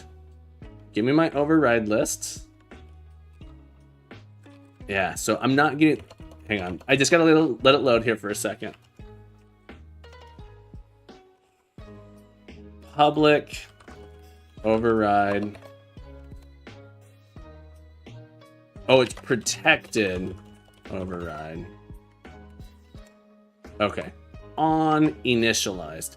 Method invoked when the component is ready to start having received its initial parameters. So on initialized. Void, or is this a task? What is the return type of this? The autocomplete doesn't work. Gotcha. I feel like all kinds of, maybe it's just a Blazor thing. Testing the testing code. Yeah. Does your test have 100%? Does your test code have 100% code coverage?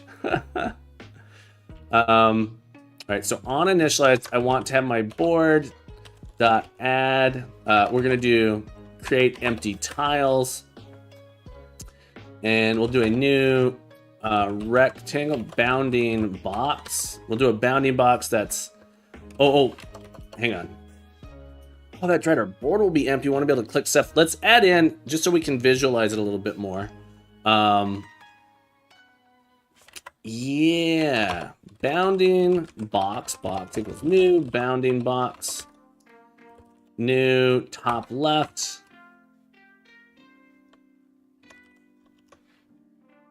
Go look at bounding box real quick.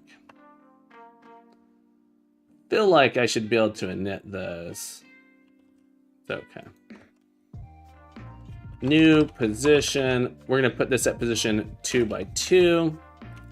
We'll make it 3 by 3. And then we'll do our board dot add create empty tiles on our box dot positions like that. Okay.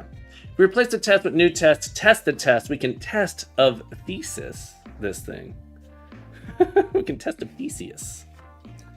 Sometime I restart Visual Studio Complete as it was reporting me like 82 errors.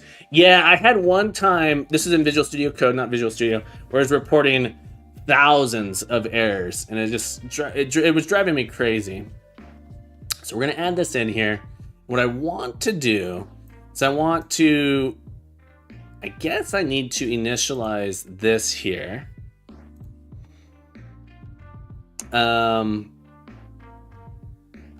Interesting. I'm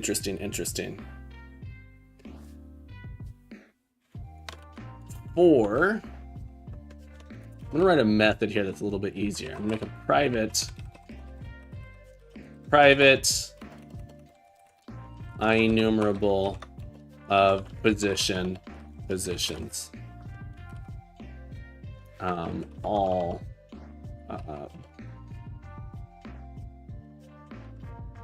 positions.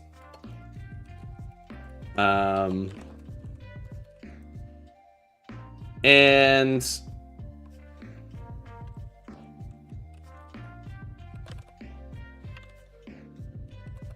here's another weird one.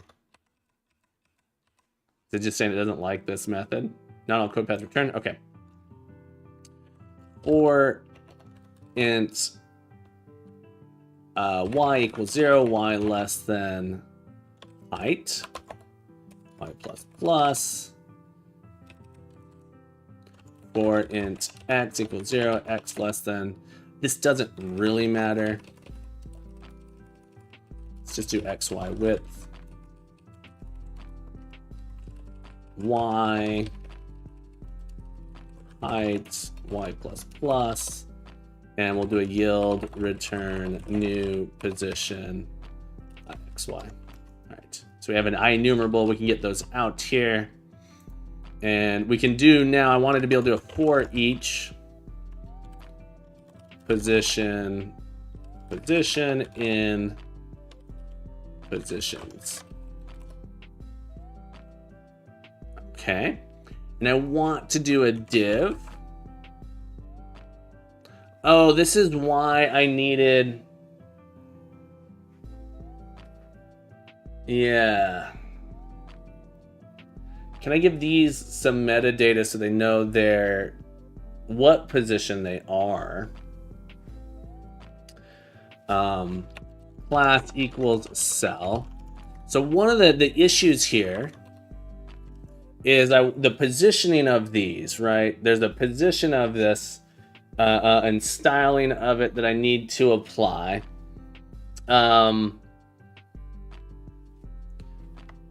If I come over to, we'll be able to see, well, exactly. I want to do, it's like data x is equal to position dot x, data y equals position dot y. I kind of want to be able to have a relative position. Yeah. I really want to be able to specify their top and left based off of that, and it be relative. So the positioning should be relative. Let me put a little thing here, at position.x, comma, at position.y. And then we should .NET watch run. Right. And I think that's what I'm going to do. Because I don't know if the CSS will actually provide me the quality that I want to be able to do that.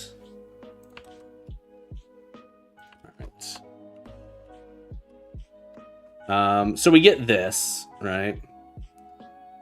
Using style tags are considered bad practice. So the question is, can I avoid using the style tag to do that? And I could do it if I do it by row and column, right? I could do it by row and column. But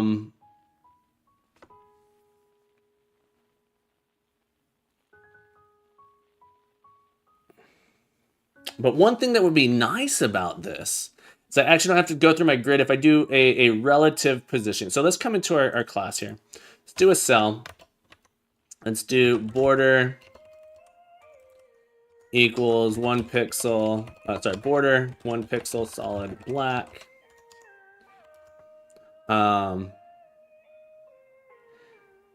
It's not, well, they are discrete positions. They are discrete positions, but they're arbitrary, right? And so my maps are going to be giant. My maps might be giant. I'm thinking they could easily, let me show you an example of a map.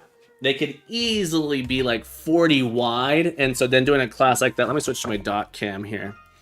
So you'll notice this here could be my board. It could be shaped like this. All right, so this could be my board. And so it's very, very wide, right? And similarly, it could be equally as tall. So there's other types of boards I could have that are spaced out like this. Yeah, so the boards could be quite large. And so encoding all of that in CSS is not what I want to do. Can I get it from the data? Can I and I don't think I can do this. I'm not a web expert. I'm not even close to a web expert.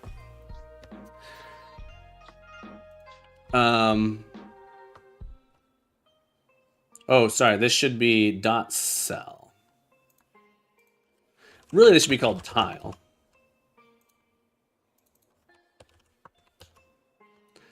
I do think I want the position to be relative. I'm surprised. See, this is where I run into weird things. Where I'm like, well, why doesn't background color green? Am I doing something wrong? Why am I not seeing this happen? Board container.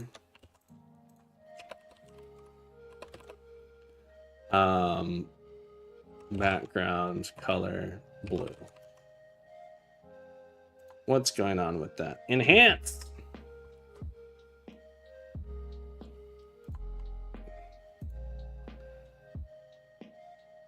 So it does have tile, does have board container as the class.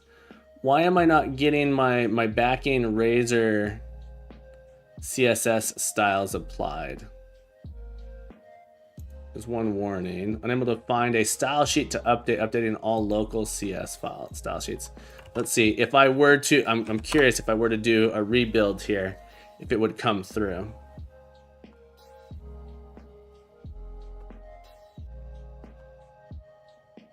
Doesn't. What am I doing wrong with my...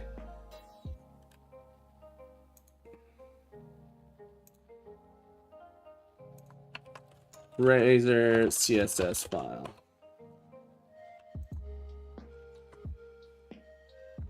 Enabling CSS isolation to define component, create a Razor CSS that matches the Razor file for the component in the same folder. Scoped, for example. Am I just doing the styling incorrectly? Can I not add in... Yeah, so when I inspect the element here,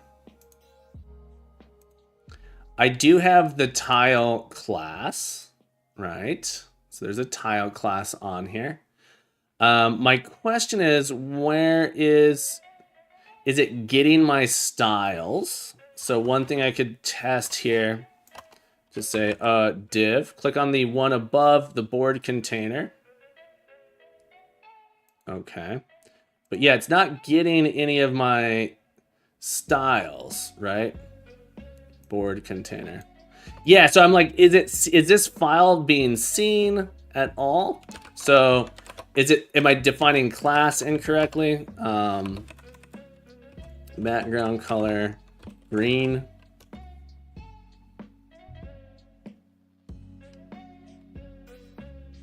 And so very strange that I'm not seeing any of this, and I'm like wondering, am I doing something incorrectly?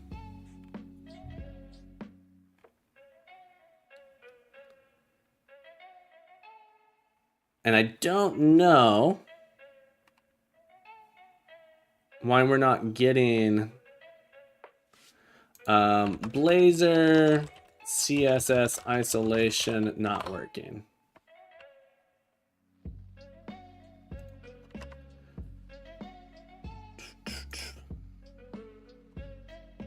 I've created a CSS file which compiles CSS. Okay. After upgrading, including the reference fixes it. Okay, so there's some style sheet that maybe is not being included. Let's see, did I miss something? I have to do this. I missed this step. Which is interesting, because I feel like that would be a default.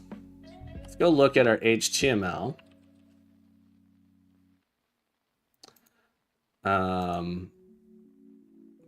That's weird. I feel like... Oh, if you added any scoped files, uncomment the following to load them. I kind of hate that that's not in there by default. There we go. Look, beautiful. Now we have this beautiful Razor page. All right. Okay.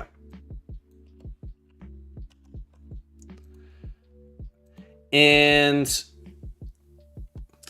there's this interesting question of like, if I want to be able to zoom in and stuff, how am I going to apply that? What am I going to do to apply it? So we have a little bit better here. Oh, you didn't see me make changes here. Sorry, my enhance was on. Yeah, so I had to, in this file, there was this comment saying, hey, uncomment this if you want to have scope CSS. And I was just surprised that this wasn't a default setting. Now we know. So we are going through, we're doing all these things. What I would like to do, I think we want to have public int tile size. Maybe this needs to be a string. So this is where I kind of dislike this. I'm changing the CSS here. Like how many pixels do we want it? Maybe 10 pixels. I want to be able to, let's make this a get set. Tekken777, welcome in. You're developing a web here. Would you like to test it? Well, you know, usually it's good to get to know a community first. If you want to share it on our Discord, you can. So I'm not gonna lie, it's a little rude to come in and that be your first thing you say. We do have a showcase tomorrow that you're welcome to come to, and if there's time, we can take a look at it. Oh, sorry, not tomorrow, on Saturday we have a showcase. So feel free to come by then. But just so you know, you probably won't get a lot of people saying, "Yeah, let me take a look at it." If that's the first thing you say, it makes more sense, you know, for you to be involved in the community. What if you're sending someone a virus? I don't know.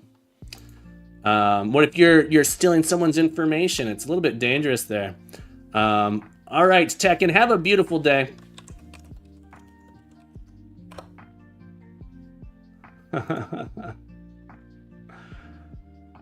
Tomorrow, Saturday, confirmed. Cypher Enigma, welcome back to the stream. Great to have you here.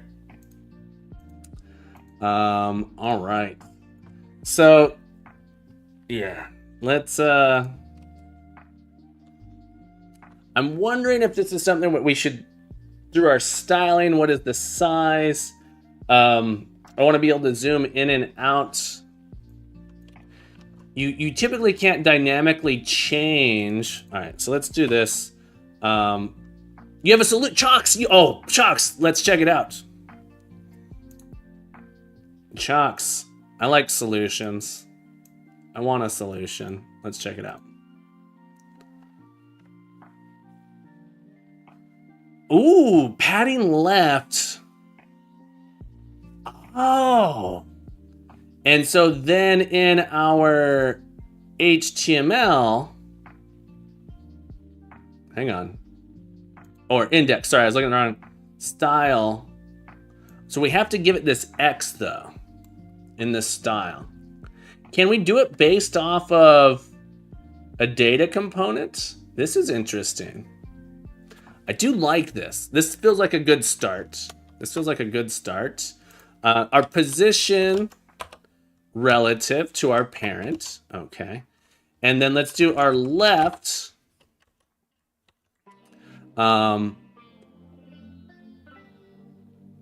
Yeah, there. So like part of me is wondering, can I do it with like an SCSS file somehow? At the very least, I like this a little bit better. Napalm, oh Napalm, welcome back to the stream. Napalm, welcome back. Great to have you here.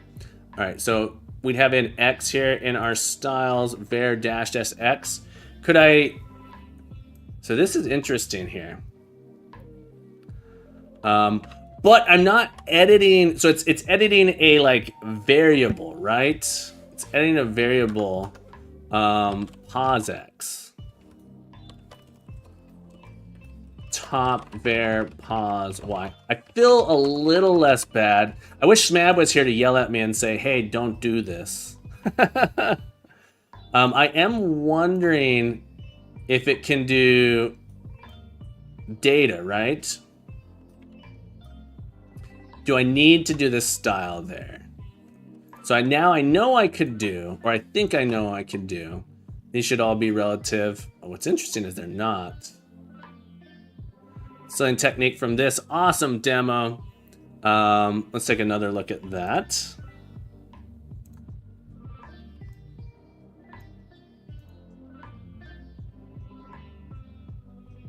Ooh, yeah.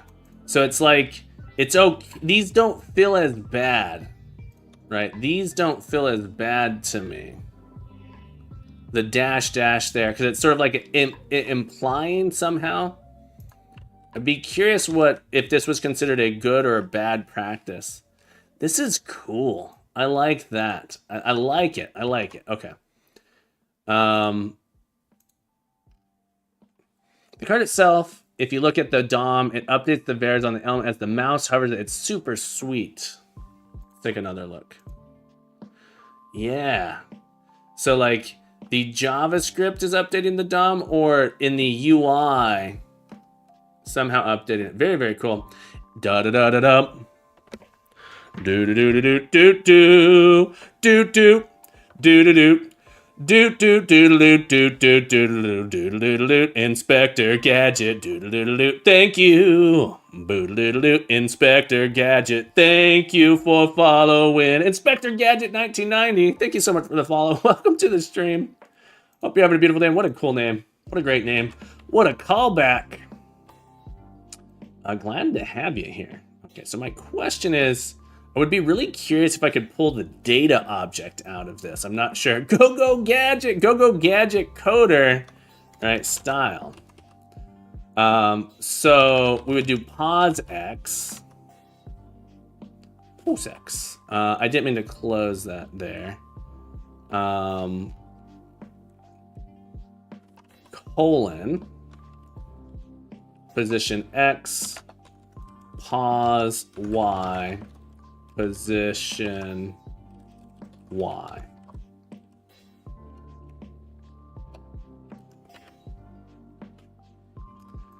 And our style sheet. I'm curious, let's take a look here.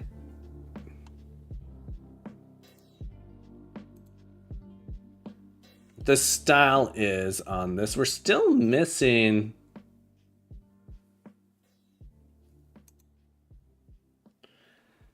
It's not getting this change here.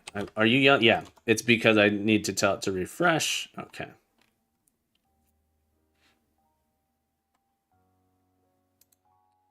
Okay, are we still not? All right, at least we're getting that. We are not getting it here. Adding the pixel afterwards, I don't think I can do that. All right, so we are getting pixel, but it's not after. So how? There we go. I think it's this way. And I'm editing the code here. You're not seeing me edit the code. All right. Oh, it only works in absolute. Oh, I don't want it absolute. I want it within the container. So it won't work without absolute there. Okay.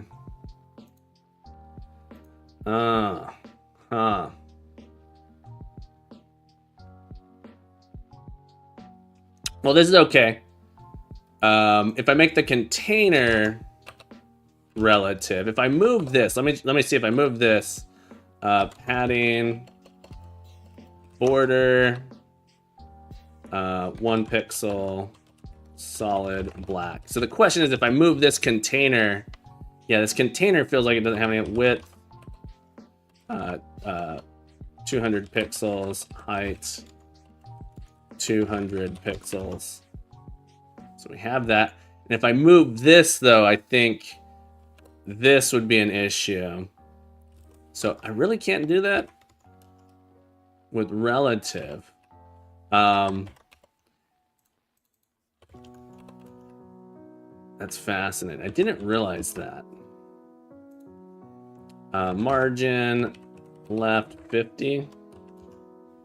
Okay, so it does move in there. Okay, cool. Chalks, you're awesome. Thank you so much for all your help. Points, add Chalks. Let's give you 500 points. Incredible, incredible help here. If you nest absolute element, they're all positioned relative to one another. Yeah, cool. I did not know that. That's great to know. So we need to multiply this by the height. Here's the thing. This is like the position X in our var. Can we so I like our left and our top. Can we multiply by 50? We can't do multiplication here. So I need to know the size. Again, I have this problem where it's like, well, the size is variable. And I'm feeling a little bit. Can I do this as well? Can I put my styles on multiple lines? Is this a thing we can do?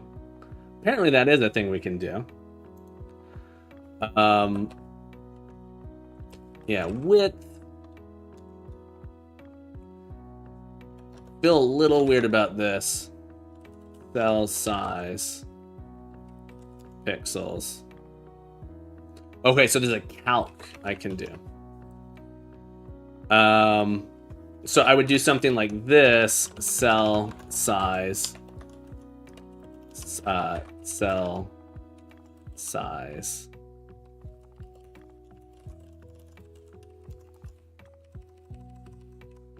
Public string cell size.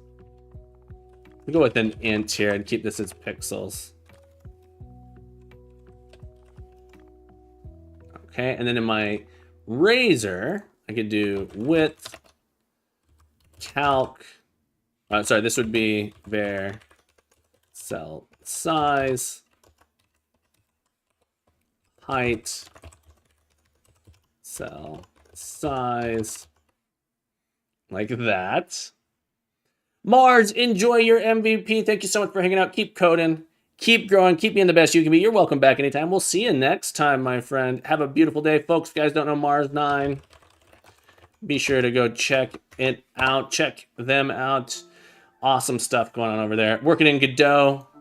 Good luck with your MVP. Can't wait to see it. Cannot wait to see it. All right, so now this should be calc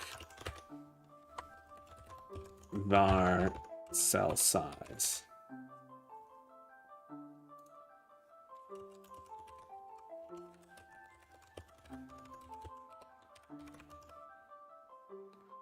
Okay, and then we have all this text in there, which is interesting. Our cell size is coming out at 0, by the way. That's interesting. I don't know. So down here, our cell size is actually 0 for some reason. Our position is coming out properly. So Chalks, I want to, I can define cell size globally. How would I do that? Yeah, that's much better. It's Chalks. Send me a link. I need to understand variables. So can I just do, how would I define it globally? Because that's what I want. Root, okay.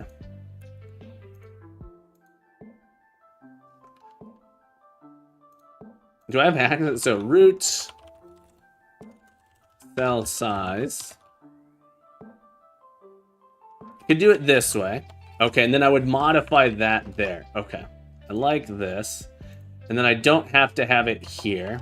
I can change that somewhere else.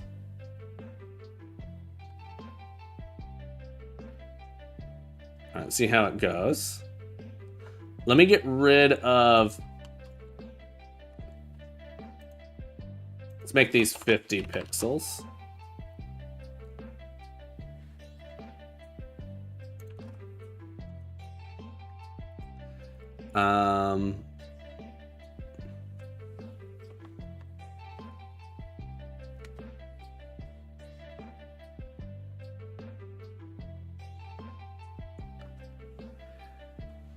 Is this... Let's take a look here. Let's take a look.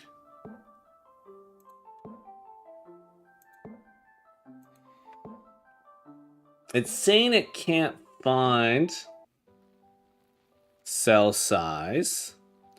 Is this... All right, so here's what I have here. It's saying cell size is not defined. Let's go look. Let's do a little bit of reading documentation. CSS variables. Okay. Main background color, root, brown, referencing var.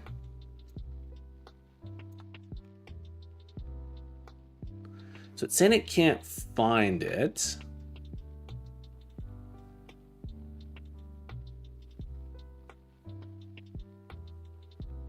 No worries, my friend. Have a good meeting. I hope to see you again soon, and you're welcome back anytime. We're going to be working on this for a couple months. I'll be back on Saturday.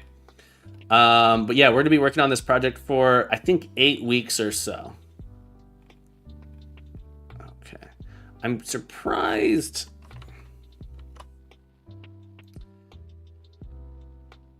Probably has to do with my isolation. Or maybe missing a semicolon.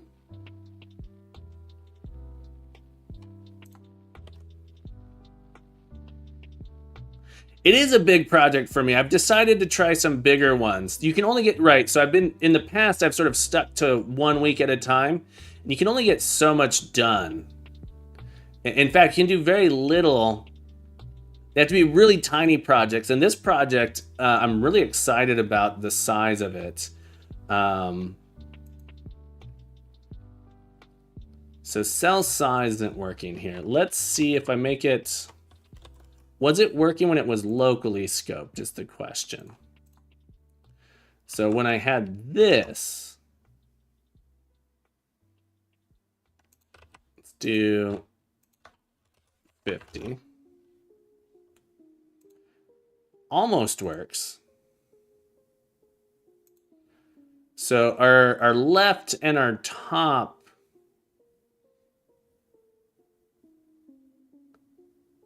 nine. So this can't be pixels here. Okay. And then here, can we add pixels to the end like that? We can't. All right. So we can't multiply.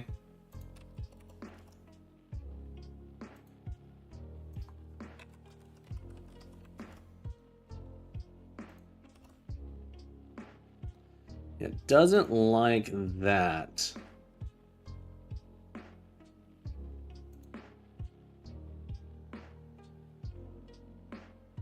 I think. So we end up with 50, we end up with 9. Yeah, these calculations, this feels hard to debug. What is the calculated value in here? I have 9, cell size is 50. But the calculated value, let's do a smaller, just see if we get a 2x2 grid, so it's a little bit easier.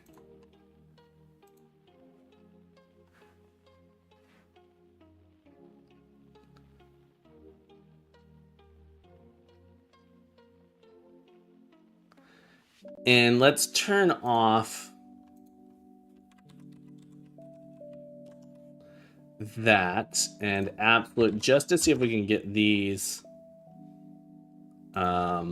display inline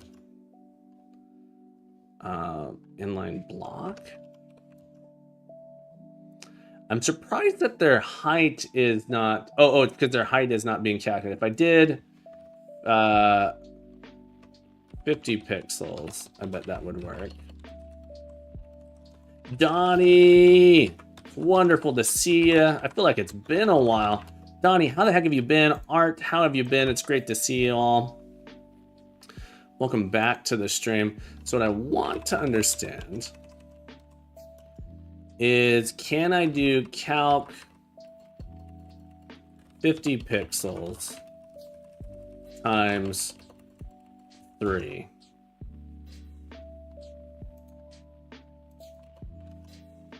I can do 50 pixels times, let's try var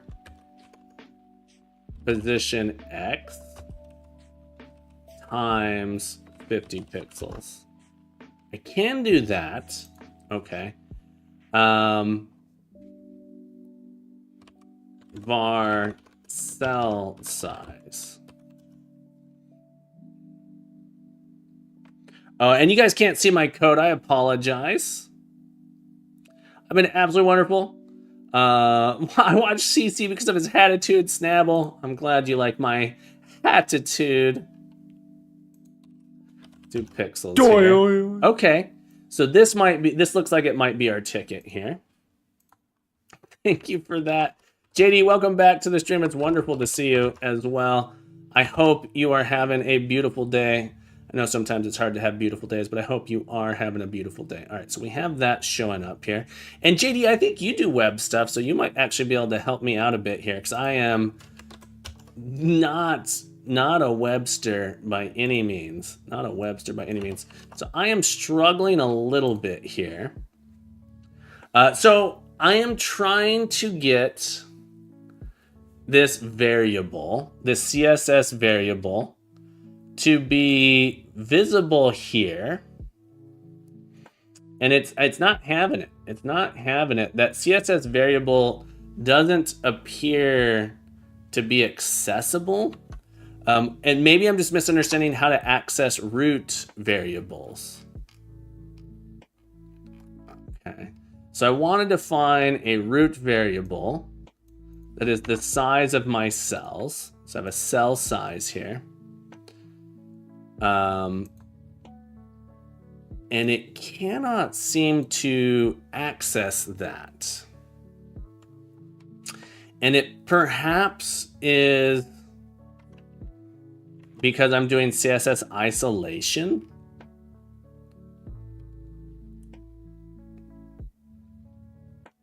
My question is, yeah, how do I do that? Also, folks, you guys don't know JD does it all. Absolutely incredible streamer. If you want to feel like you're talking with Captain, let me see if I could do my Captain impression. I am not the Captain, but my eyebrows also move in a way like the Captain. So be sure to go check out JD Does Dev, folks. Give him some love. Incredible human, incredible streamer. How did Ludum Dare go for you, JD? Were you able to finish, get something submitted? So Donnie, what I'll show you here is when I have it defined this way, I don't know if you can see it down here, it's small text. It's showing that this variable is not set. Cell size is not set, is what I'm getting here. So I'm getting cell size not set. Yeah.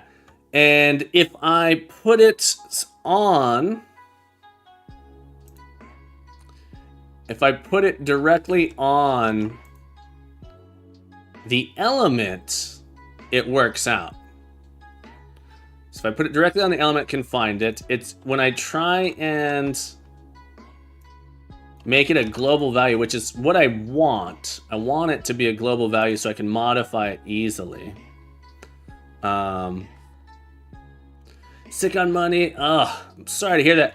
I hope you're still proud of all the work and effort you put into it.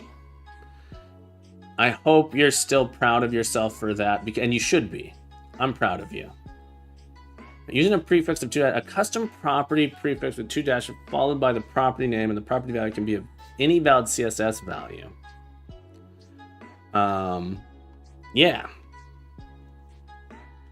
So I'm in, this is Firefox, by the way, but should be similar.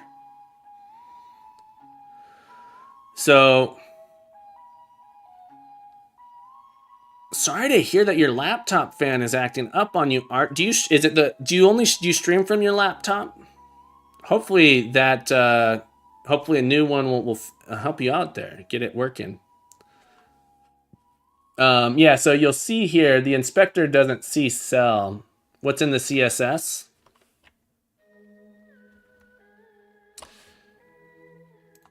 It is, see, this is what I'm saying. I think it might be the isolation. I think it might be the isolation. Or you're asking me to go look at these styles here, like in the actual style editor. Oh, that's a good question. Okay, so it has this. I bet this is related. I bet it's because... I bet it's because of the isolation here. Popcorn, great to see you again. Welcome back to the stream. I'm doing absolutely wonderful. I hope you're doing wonderful as well.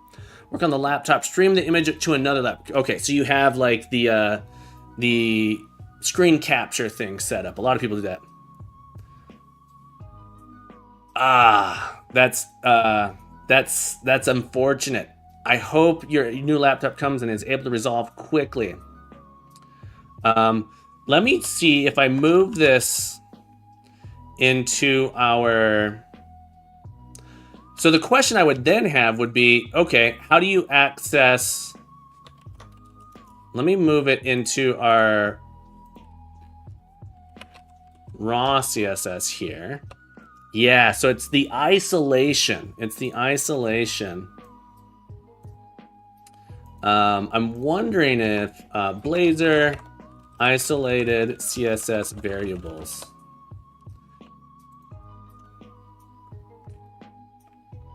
Okay, the answer is yes, but not so sure that you can use root in CSS. The class is no longer called root, yeah. Use a wrapper element. Okay, so I'll have to use a wrap. Okay. I think I got it. I think I got it here. I need to take this because I don't fully understand all of this. Our board container should define cell size. That's how we do it. Okay, so, and I keep, you know, my text here.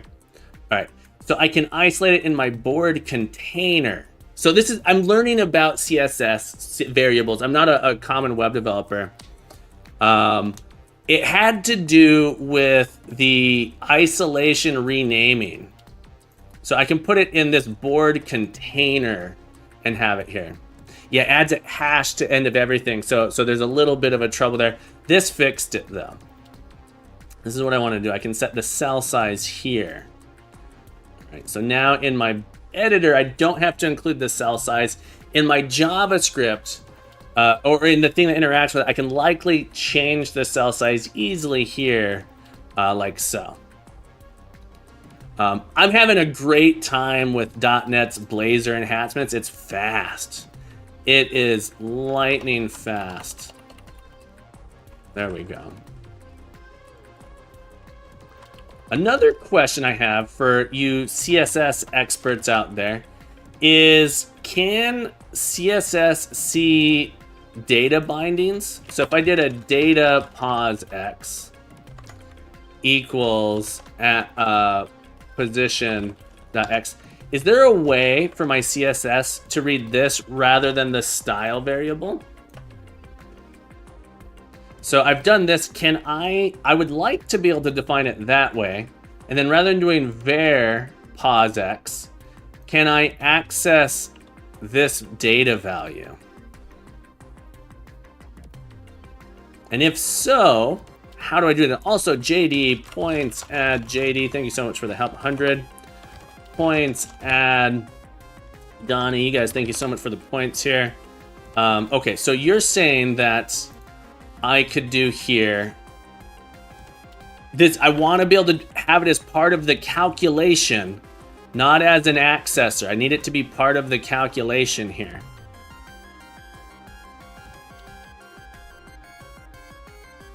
All right, let's take a look. Yeah, I need it. So the whole reason I'm doing this is I need it to be part of the calculation. These tiles get positioned based on that information. So in fact, I can get rid of positions here, and instead, this comes from my board dot tiles.keys. All right, and there's my board now. So my board has this information. I want to be able to edit these things. There is an unhandled error, which is fascinating. All right, there it went. So my board, I should be able to add positions to it here. So I should do board.add. So create empty tile at position. Let's go with 1, 1. And this will actually have to do a full refresh here. I get that added in there. Yeah, I think you misunderstood. Only way I personally know to use variables for data attributes in CSS is using JavaScript. Gotcha. You can select the element by its attribute, but use the value. Yeah, I think that's fine. I think I am okay doing this because it's very clear that this is a variable that's getting set in the style. And then the general styling here, I think I'm okay with this. I think I like this. I think it's okay. Now, I think I moved from Writer to VS Code with .NET Watch. I think it's better. I have found when doing Blazor stuff, big Blazor projects start getting a little bit wonky for me when I use Visual Studio Code. But that's, so we're trying it. So far, so good. So far, so good. But in the past, they've gotten super wonky with me with errors and stuff showing up. Someone did mention that they get similar issues in their code. I'm gonna do a span here. I don't think I actually need a span here. Okay, so what I want to do is in my editor, and I know it's really tall there up in the top left. I was just trying to justify not refreshing my JetBrains tax this summer. That's fair. That's fair. Okay, what I would like to do is make it so when I click into my board editor, so this is, I have a curiosity here. A curiosity, I want to be able to kind of drag my board around a little bit. So if I click and drag, or let's start by making it so if I click, I can add and remove tiles inside. Okay, so I want to add a listener to this to remove it from the screen. So I want to do an on click. And I'm not sure if on click is the correct thing in Blazor. I can never quite remember. Blazor on click div. Let's go see if we can find just a quick example.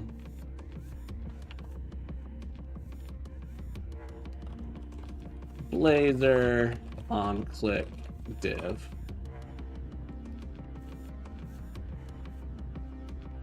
I've done it before. I can always go look at another example I have elsewhere. Just be nice. Okay, so at on click. I need to do at on click. And it might not work for the div. At on click. And then I specify the tile. So update tile.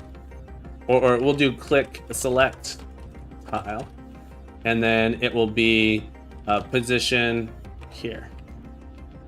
And then I have to add in a function, private void select tile, position selected, like that. Cannot convert from void to callback.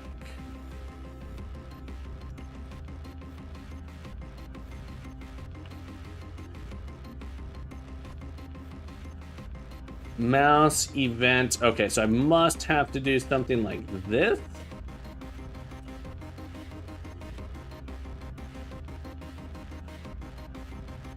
Oh, it wants me to have...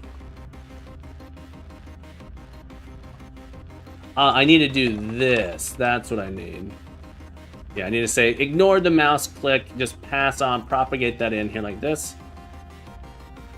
Love seeing how Steve Sanders talked about web tech. He is truly a great speaker and a total catch for Microsoft.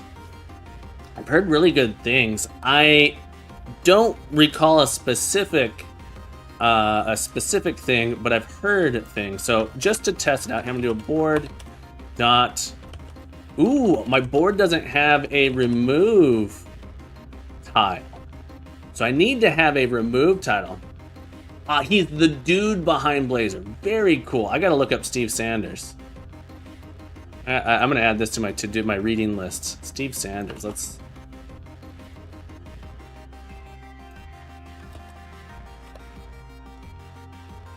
Steve Sanders. I'm gonna go look at Steve Sanders. Home of collectible. Steve Sanders. Let's look up Blazor. Make sure I'm looking at the right person. At the very least, I'm gonna bookmark this. Come back. Okay. Board. I'm missing a remove. All right, remove tile. I need the ability to remove tiles from my board. Okay. And so this is telling me that I need to add that in. Let's go into my board here. Board should remove tile at position. Okay. So I want to get this. Let's make this an issue.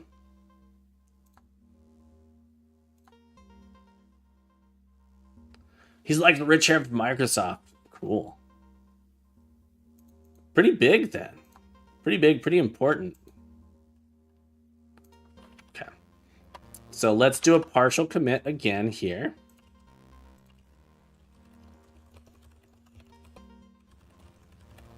Sure, progress on board editor. And we'll probably do a squash on these. But let's add in a test for our board should. Theory, public void should remove tile at position. Okay. Now I want to add, there's a couple more things I'm going to eventually need here. I'm not going to add it right now. Board should not allow removing tile with figure or prop. With figure, we'll start with figure. And then we'll do that. Board should not allow moving tile with prop.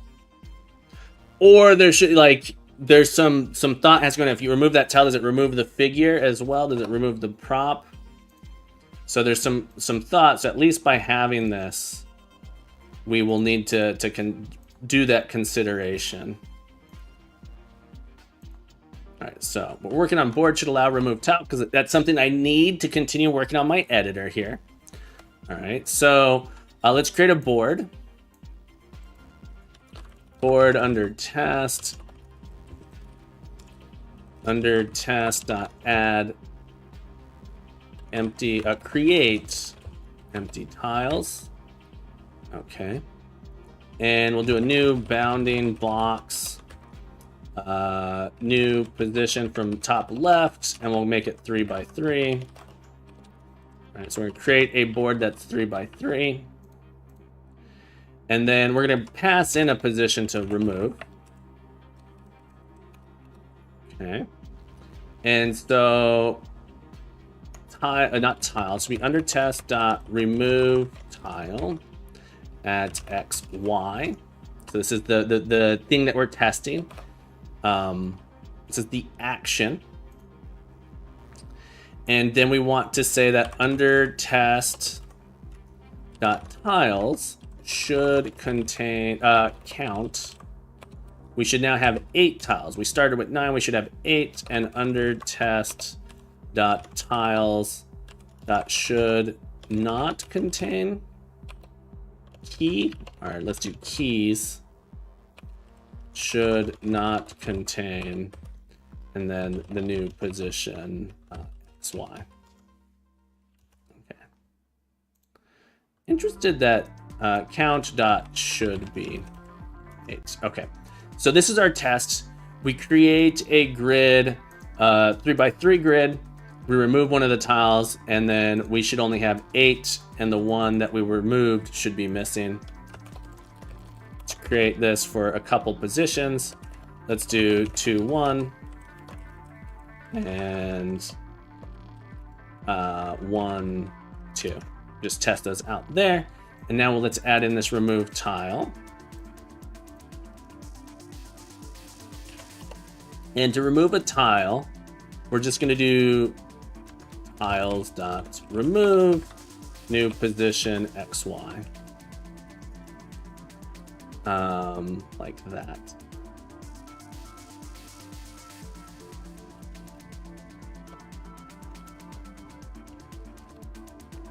Let's make sure that our tests are still happy. Okay.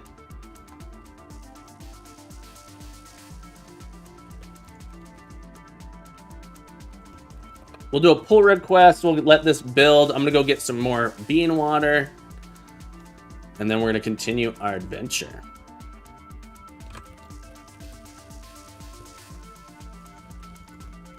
Board should remove tiles. Tile at position. Okay. Braxton, that's right. That's right. Gotta get that coffee. Gotta get that coffee. Also, folks, are you following Braxton Wise? If you're not, you should be. Give him some love, folks. Braxton, what have you been up to on your stream? What have you been working on? All right, let's get that pull request started so that it can build.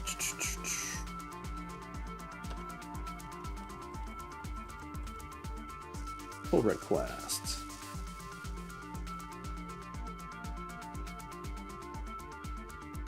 All right, well, this is building. I'm gonna go get myself a little bit more bean water. Don't go anywhere, I'll be right back.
All right, we're back. Toak Fodi. Great to see you, Watson. Congratulations on your number 18, my friend. It's great to have you here. Yeah, I'm a big fan of puzzle games. Big fan of puzzle games. All right, so we got this through. And it looks like, you know, our test coverage is still good there. We added to our board. Our coverage percentage didn't adjust. It's still good. We knew that was the case because we added that test in here.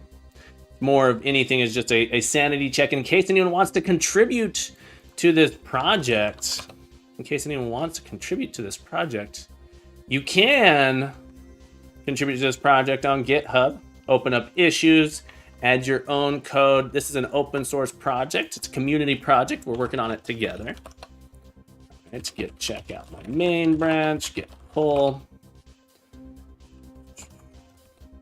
All right, let's delete that branch. All right, let's get checkout 12, get merge our main in here. All right. So now I have the remove, which is what I wanted to be able to do in my web editor. Let's launch the .NET launch run again. But now in my board editor, I should be able to do the following: board.remove tile at selected.x, selected.y. Here, I don't know if it's going to update the screen. I suspect it won't. I suspect not. Okay, I suspect it won't update there. Oh, it does. Nice. Nice. So we click on those. It's going to physically remove them from the board. Okay, so we can actually remove those from the board. Okay. And let's keep going here. I want to be able to add tiles as well. So there's several things I want to be able to do, but this was exciting. This was cool. We got that basic board. Let's make it so when I click, I also want to make it so if I click on our board container, I want to detect where I clicked and translate that into a create tile. So if we click into this, I want to translate into a create tile. Yeah. So I think I want to do that. Set an on click. And this one's a little bit interesting. Click board container or handle. Yeah, click board container. Wonder if this will have a generate method for me. Generate method. There we go. And so the question becomes, can I access my styling here? Or am I going to have some I'm probably almost certainly going to have some JavaScript interop that I have to implement to be able to get that out. Okay. E dot, so I get the X runner of the mass runner and the local DOM. I really want in the relative targets, our offset X, our offset Y is what I want. Okay. Another option I think would be to have a grid drawn like just around as well. And then that would be something that you click upon. But I like this arbitrary, I'm really going with this arbitrary thing that I want. So let's see if we can use that. I need to be able to get my CSS cell size. So let's see if we can figure out how to do that. Blazor, CSS variable.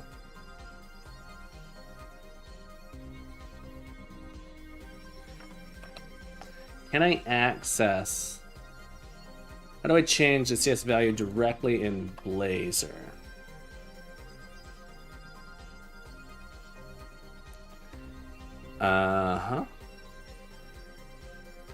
I want it to be my CSS variable. Blazor read CSS variable.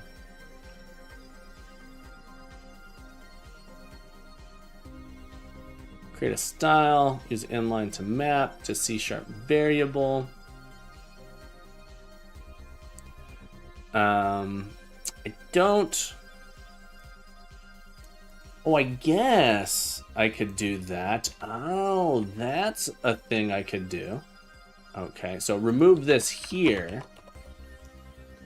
And instead, I'm going to put that as part of this style.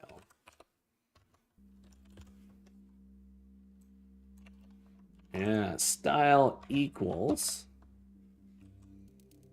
like that. And this will be our cell size. Public int cell size. Okay, didn't do well. Didn't like that. Okay, there it goes. Just need a full refresh to get that out. So there's our cell size. So using that information, I should be able to calculate where the click occurred.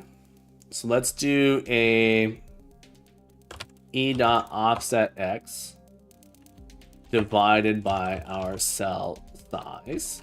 So this should be our int x, int y. And we're gonna have to cast to an int, I suppose. It could be a double. See how we do. Hero Fox, welcome back to the stream. How the heck are you, my friend? Offset y. Hope you're having a beautiful day. And let's try. It's an interesting thought here. Holy mokes! Holy mokes! Holy smokes! Thank you for the hat, Redeem. Help me cover up this mess I got going on up here. Thank you for the hat. Let's get a hat added to this stack. Oh, yeah. Oh, yeah. Thank you for the hat. Hero Fox, how the heck have you been? I hope you've been doing wonderful. Donnie, let's get another hat added to this. Boom. Hat number 2. Excellent. It's your last one. Thank you so much for the hat. I appreciate it. Okay. I'm surprised this is having issues. Refresh. Invalid expression term. All right. Do we have an actual error here? So the errors.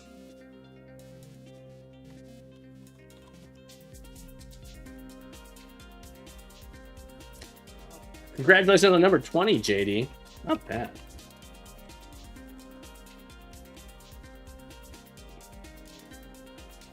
It's like our Blazor page isn't building right.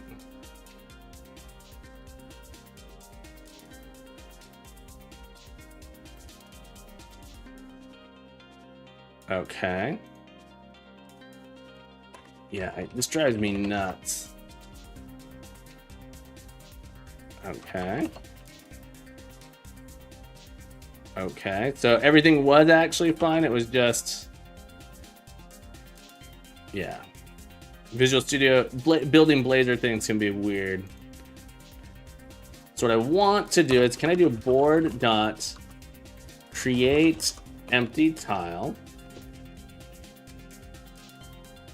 like this? Oh, I give it just the X and Y.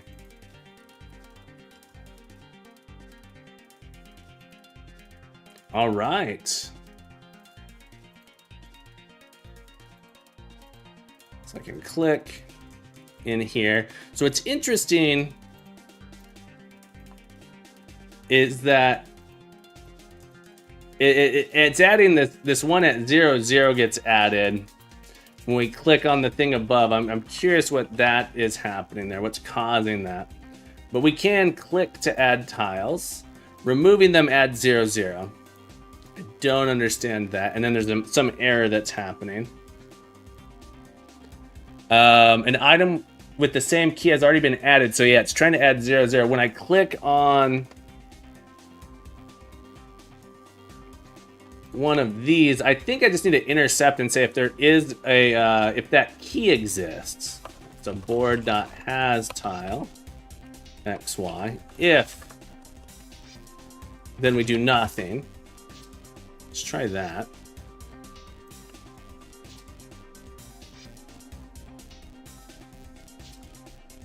Ooh, it's still intercepting it. It's like one of them's firing.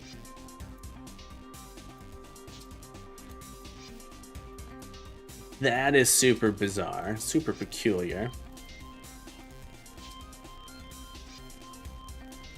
I am able to add these in through clicks though.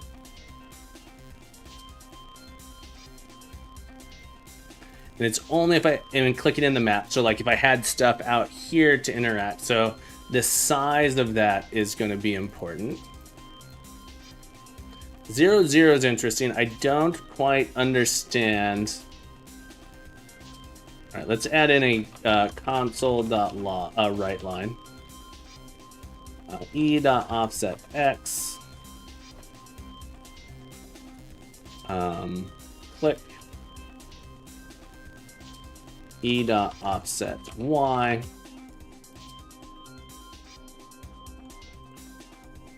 And let's see when those clicks are happening.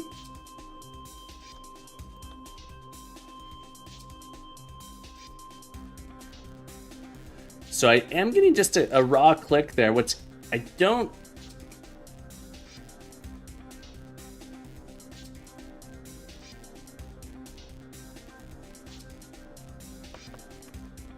$23.31, 76. Okay, so the click that's coming through is because it's relative to this box.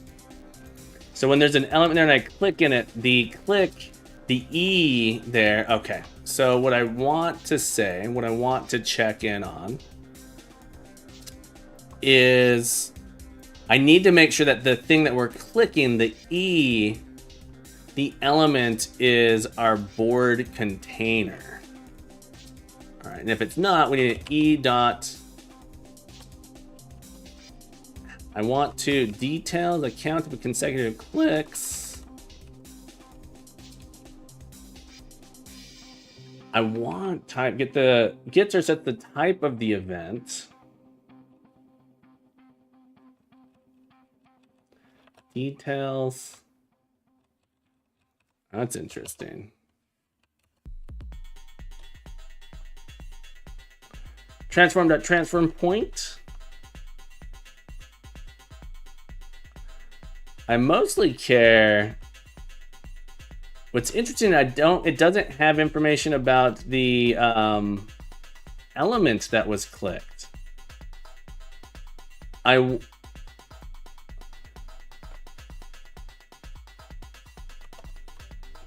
Yeah, that's interesting.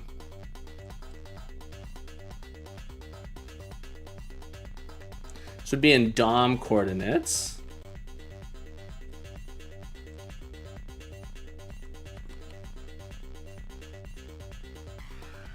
Yeah, I don't have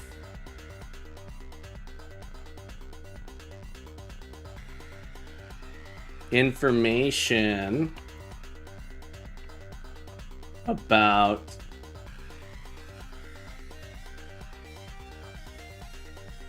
the element that was clicked,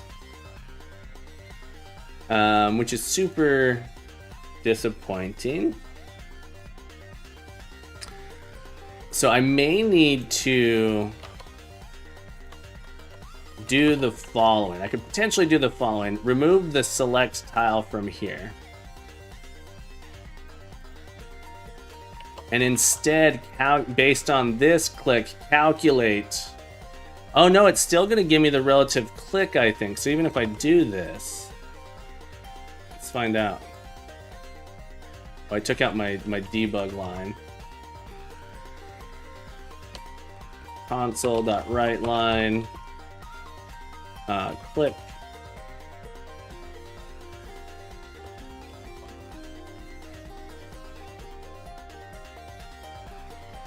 Coordinate of the mouse point in relative, the target element. So I want to know, I want to figure out what the target element is.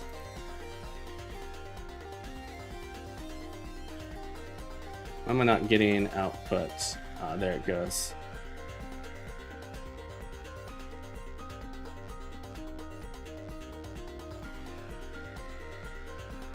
Still not doing it. Do a full reload here.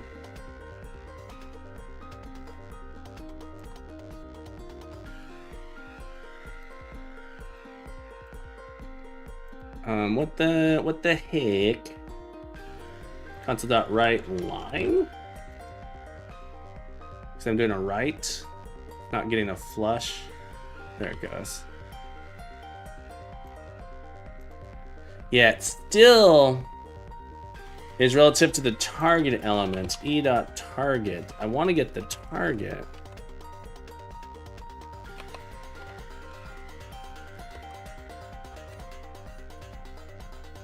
What does type give us back?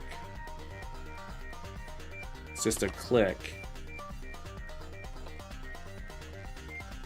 Is there no way to get the target element?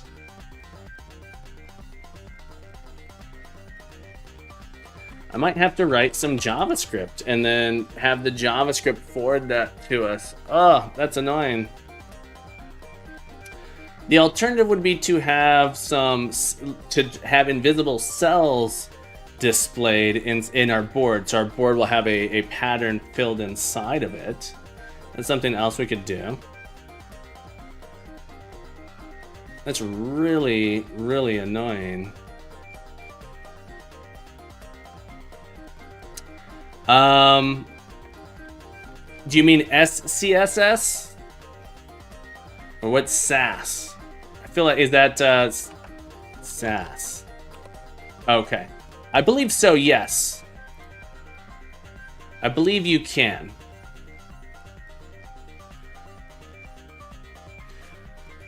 Is it the same thing as SCSS?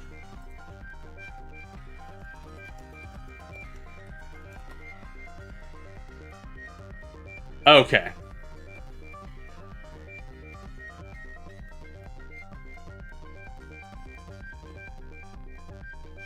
Alright, it kind of looks like maybe they're similar. Syntactically awesome style sheets. And the other one is sassy CSS. So, I think the answer is yes. That said, I'm not 100% sure. I really just want... Okay. So, I have a couple options here.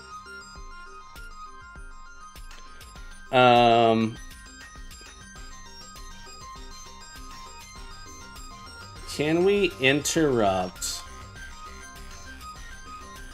Because I know in JavaScript I would do a cancel event. Right? Let's look up Blazor on-click cancel. Stop propagation. How to stop permanent event server app. And comment.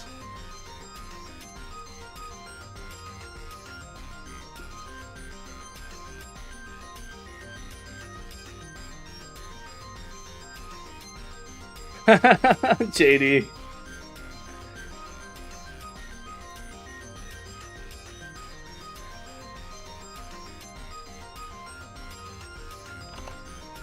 How are events suppressed in Blazor? So I want to suppress the event, right? Prevent default, suppressing propagation, stop propagation. Okay, so we can stop, drop, and roll. On click, stop propagation. So it would be on click, stop propagation equals true.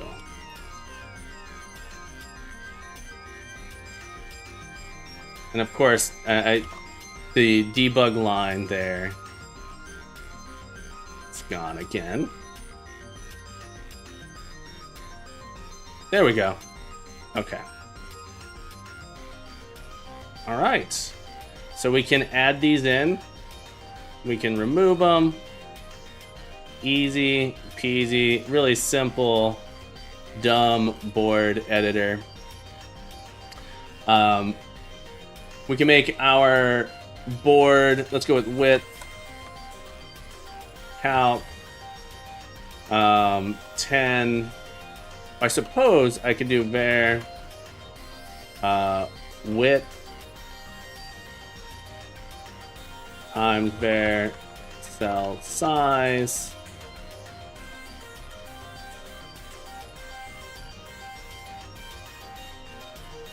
And this one would be height cell size, and I'd pass in to my board editor here.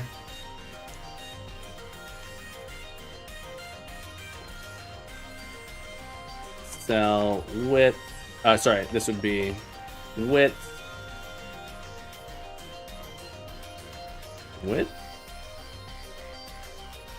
height, and I probably shouldn't use the dash height like that. I'll go with board width, board height, because width and height are other properties. There we go. So now we can sort of click in here. I'm quite happy with this. We have a little bit of a board editor. We can click to add tiles in to our board, like so. Very easy. The click and drag would be nice. All right, so I'd like to be able to click and drag in here, I think. But we can create these little boards like so. We want to add in a save and stuff like that. Not a big fan of Tailwind. I haven't personally used it, but I've heard fantastic things. Typically, I hear fantastic things about it. All right, so very simple little board editor here where we can add in cells. Okay, I'm pretty happy with that. All right, let's go ahead and all right, so I wanted to be able to add in tiles, remove tiles. I want to be able to serialize and deserialize. So at the very least, be able to save this in like a text format that I can use somewhere. So save and load it. And so I am going to go ahead and do a commit here, have my basic board editor here. Now I'm going to do a little bit of a rebase on this. I haven't done any pushing, I don't think. Oh, the rebase is going to be hard. That's okay. We won't rebase it. We won't rebase it. Let's do a .NET format. Part of me wants to look at doing B-unit testing as well and see if I can figure out a good way to do that. I do have to get ready for work here soon, but I feel like we made some decent progress here. Some decent progress. I learned quite a bit about CSS here. Variables. I've never really used CSS variables outside of, you know, styling a template or something. I understand them a little bit better. Right, get status, get add, get commit -m feature, board editor should add and remove tiles. Okay. Be nice to write a little test for it. That said, I don't know that I want this to continue working the way it was. I'll go ahead and push that up. Okay, so we have this in here. I need to come up with a simple text format. JSON would be okay too. Eventually it's going to be JSONable, but a simple text format that I can use in tests would be great. Yeah, simple thing I use it. Okay. All right, I'm going to wrap it up here. We're going to rate out. Thank you everybody for hanging out with me this beautiful morning. We will be back on Saturday for our showcase. So be sure to be there or be a square.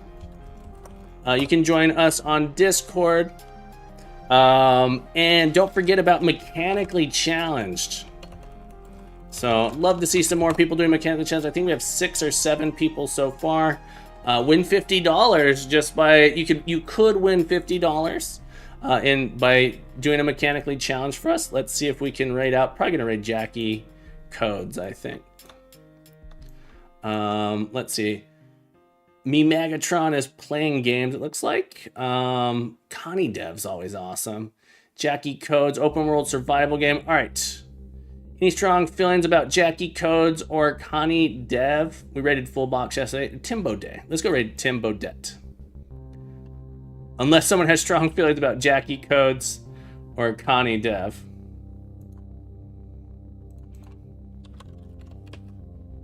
Tim Bodette. Let's do it.